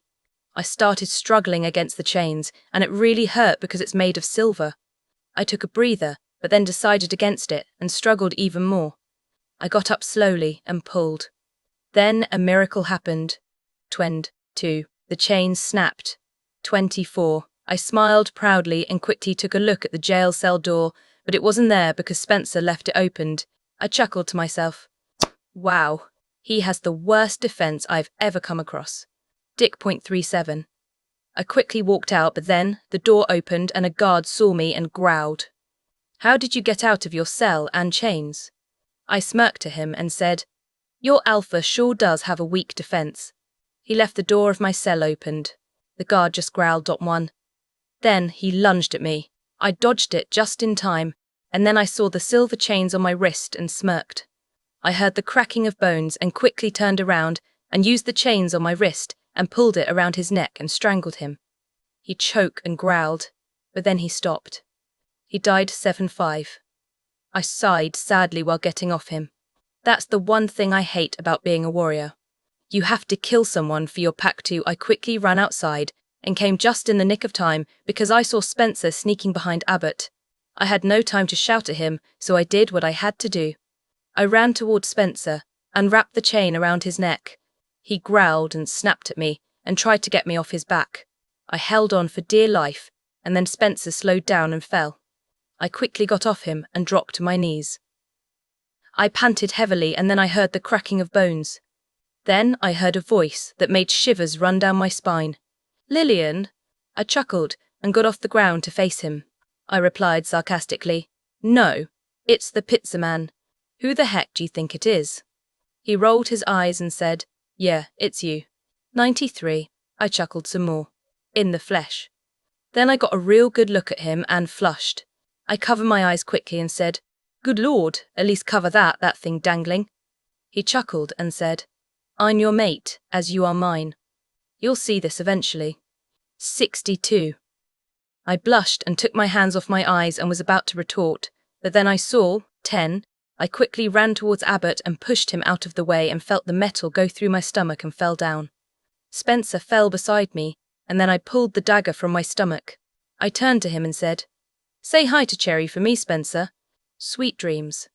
Then I plunged the dagger straight into his heart and saw him took his last breath. Then the pain from my stomach hit me and I groaned. Lillian. I saw Abbott run towards me and pick me up gently. I said while groaning, God, this hurts. I feel so tired. I'm just going to close my eyes for a sec. Then Abbott replied, no, don't close your eyes. Lillian. I couldn't forgive myself if he left me. Please don't leave me, Lillian. Please. I looked up at him and saw tears run down his cheeks. 5-7. I cupped his left cheek. Regardless of the pain I'm feeling, seeing him crying hurts me more. I said to him softly, I won't ever leave you, Abbott. I'll be in your heart. Forever and always. Then I gave him a sweet, lingering kiss. 25. Then I pulled back and said what I have been feeling ever since I rejected him. I love you, Abbott. Always. His breath hitched, and then he said something I didn't catch because I started falling into complete darkness. Chapter 34. Abbott's POV. Pain. That's what I felt when I saw her hurt in my arms. I breathed in a sigh of relief that she was still breathing, but barely. I quickly brought her back to the pack house, and brought her to the pack doctor one too. What happened? The doctor asked. I said. Spencer was going to stab me. But Lillian pushed me out of the way, and he stabbed Lillian in the stomach and took the dagger out of her stomach and stabbed Spencer straight in his heart. Please just make sure she's okay. 66. He nodded and said, I'll do my best. Now I'm really sorry to say this, Alpha, but you need to go. I really didn't want to leave Lillian alone, but if it means she'll get better soon, so be it. A4 hours later, 34. God. How long is this going to take? I growled and rubbed my face in frustration as I stood up from my seat. Just when I was about to barge in the operation room, Dr. Michael came out. He had a stern look on his face, but then he smiled at me and said, the surgery went fine and now she's resting in her own hospital bedroom. 69. It felt like a weight was lifted off my shoulders when I heard she was going to be okay. I nodded at him and quickly went to her room. I went in quietly so as not to disturb her. She looked so pale and fragile. I whimpered at the thought of her not making it. I pulled up a chair and put it next to her bed and held her cold hand. I still felt the tingles. Oh, how I missed that feeling. I kissed her forehead after saying to her quietly, Please come back, Lillian. Please. Lillian's POV. All I could see was darkness. In the distance, I heard a familiar voice asking me to come back. But the darkness was pulling me in, and I felt happy. But I knew I was missing something. Then suddenly, I saw a white light. It was coming towards me, and then the light began to make a figure. A familiar figure, 24. Oh my God, point 3. It was Cherry. She was wearing a simple white dress and had happiness in her eyes. 16, I said to her in a wobbly voice. Cherry? Is it really you? She chuckled and said, Yeah, it's me. I can't believe how much you've grown, Lily. 3. I smiled at her and then she continued, I wanted to say thank you for that day. Remember? I looked at her confused, but then I had a flashback. 6 flashback, 5 spack, fine. I went into Cherry's room and saw her cutting herself. Cherry, what the heck do you think you're doing? She looked at me with sad eyes and said, I know this is wrong, Lillian, but it helps to dull the pain that he is doing. 13, I said to her flatly, Spencer. She nodded and had tears in her eyes. I don't know why he's doing this. I'm his mate. He's supposed to love me unconditionally. 22. I looked at my cousin and rage filled me. Before she even met that idiot, she was always happy. She always had laughing eyes. But now, she looked so pale and depressed. I said to her, Why don't you just reject him? Tell your parents, his parents. Do something. Cherry. Pies. 3. She said, I can't, Lily. I love him. I'd do anything just to see him happy. And if he's happy playing with other girls, then so be it. I was about to open my mouth when she started screaming. I quickly ran out of her room and ran to get her dad. I told him everything, and both of us quickly went to her. But we were too late. The razor was cut straight into her wrist, and it went straight to her vein. I fell to my knees and covered my face with my hands. Her dad looked completely heartbroken. When I looked up, I saw a piece of white paper scrunched into a ball in her left hand. I pulled it out and read it. It said, Dear family, I'm sorry for leaving you, but I just couldn't take the pain he was giving me.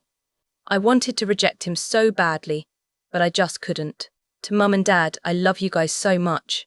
You light up my world like nobody else. I'm sorry for leaving you.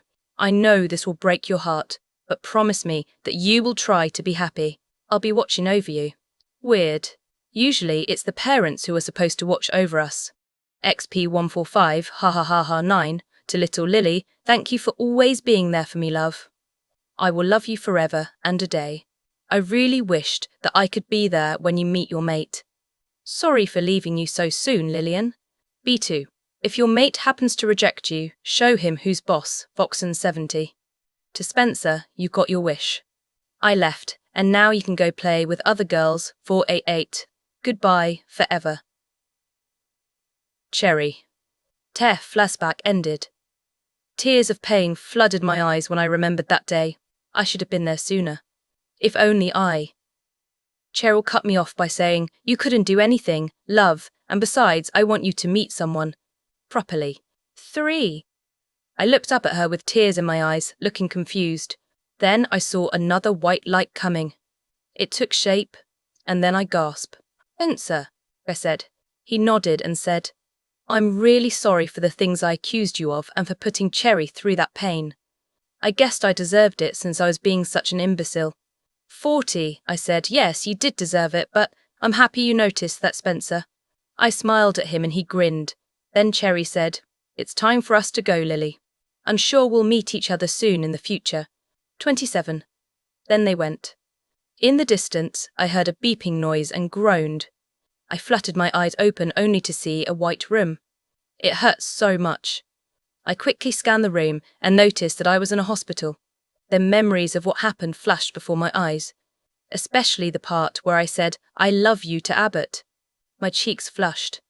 I felt so cooped up, so I went out to the bed slowly and went to the balcony with the IV pole, since I have tubes in my arms. When I reached outside, I saw a guy watching the sunset. He looked oddly familiar. I gasped, and then he turned around. His green eyes had tears in them and he ran to me. He hugged me tightly and said, oh my God, Lillian, I can't believe you're awake. I'd missed you so much. Please don't ever do that again. I will make no such promises. I said while hugging Abbott back. He chuckled. Then he pulled away and helped me walk near the railing to watch the sunset with him. I asked him, how long have I been out? He replied, 3 weeks, but it felt like years. I couldn't stand seeing you so pale. It hurts me remembering what you did. 6. I'm fine, Abbott, and besides, it's what warriors are supposed to do. Protect their pack and alpha. Then he said, but you're not a warrior anymore, Lillian. You're Luna. You're my mate. 2. I may be the Luna, but I will always be a warrior at heart. I'm glad you're okay, Abbott. He smiled and wrapped an arm around my waist. God, how I missed this feeling 99. Then he asked, Lillian? Why didn't you care when I rejected you? I sighed and told him about Cherry's death. I lost someone I cared for. I knew I was going to meet my mate, but I really didn't want to. I didn't want to lose him like I lost Cherry, so I hoped that he would reject me. After that, I learned to not care if my mate rejected me. He sighed sadly and said, I'm sorry for causing you so much pain, love. Come on, let's get you back to bed. I nodded. 21. He tucked me in and was about to walk away, but I took hold of his wrist and blurted, stay with me. Please? He smiled and nodded. 27. I moved so he could fit. Then he kissed my forehead and said something which shocked me. I love you, Lillian. 1. I asked him, you do? He said, yes. You complete me. You make me go all slushy, which has never happened to me. You fill up my heart, and you're always in my mind. If I so much as think of you, my heart beats like mad. 11.5. I grinned at him. I pecked his lips. Then I said, I love you too, Abbott. Then both of us fell asleep, probably the best sleep I've had in ages. Extra content, R18. Warning, A. Few days later, 63, Lillian's POV. Lillian's POV. I woke up feeling someone's arm around my waist and judging by the sparks I was feeling, it was my mate. I saw a ray of light seeping through the window. I sighed in content and buried deeper into my mate's embrace while he pulled me closer. 1-1. Good morning, love. He mumbled while kissing my forehead. I purred in content and asked while mumbling, what time is it? He turned to check his phone, which was on his bedside table, and said, about 7:30. Still early now in the morning, I muttered. Hey, love, are you in the mood of doing? Abbott asked me with a wicked smile on his face. Aha. You mean, that's right, love. Would you like to mate with me? To be honest, I'm not surprised by his demand at all. After all, we are young adults already. And this is what's supposed to be done between werewolf mate. You guess. As soon as he heard my words, he rapidly turned his body and pinned me down on our bed. Because we just woke up, so I'm almost completely naked. The only clothes on me was my panties. I promise I'll make you feel good, babe, he said to me while pulling my panties to one side. Of course you will, I replied with a smile. He cupped one of my exposed breasts with his left hand, while another hand holding my leg aloft. It is my first time for someone playing with my breast, and to be honest, it feels strange but nice. You surely had a lot of experience before, Abbott, I said to him teasingly. Well, he replied with his face flushed red. I'm sorry, Lily. I've done this many times before, but from now on, I swear I'll only do it with you. Don't worry, I don't mind actually. I try to relieve him. I like it when your face is flushed red. Do you? Abbott pulled up his head and looked at me in my eyes. Then how would you like this? He said while pinched my nipple between his thumb and forefinger. Damn, I love this feeling. Ah! A groan slipped away from my lips, but before I recovered from it, I felt something big pressing against my slit. Be ready, babe. I'm coming in, I hear Abbott saying. One. Before I could react, I felt something was seeking passage into my body and stretching me open. Thank Lord. My passage was well lubricated because of the arousal, and it wasn't painful for me at all.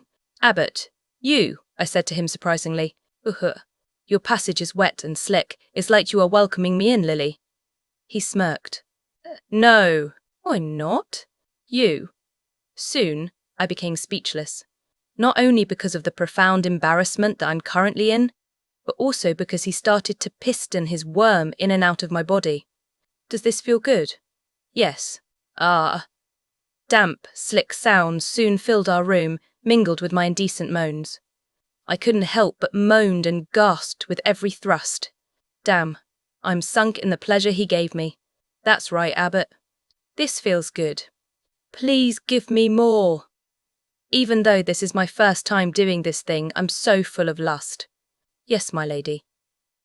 Soon after his reply, I realized his worm was going in and out faster and faster. One. Oh, yes, I continued to groan. It does feel amazing indeed. Not long after this, I feel my face aflame. It must be red now. Babe, Abbott suddenly called upon me. Are you ready for my seeds? What do you? I can't hold it back anymore. I have to release now. As soon as he finished his sentence, I felt his balls tightened up and his worm quivering inside my body. He must have blew his load already. One. This feels so good. It feels even better when I come to think that you are my mate, Abbott said to me with a face full of happiness and satisfaction. Is, Abbott? I said in a disappointed tone. I am nowhere near my climax yet. I want to come too. Abbott, Who told you we're done now, my love? That wicked smile appeared on his face yet again. We will do it over and over. 2 hours later, we were finally done. Will you marry me, Lillian? 35. I stared at him shocked, but then the corners of my mouth started to rise and I said while grinning, yes. He grinned at me and kissed me passionately. Then he slipped the ring on my finger. It was beautiful. It was a paw print, and it had something engraved inside the platinum band. It said, 5 together, forever and always. 248U. The end.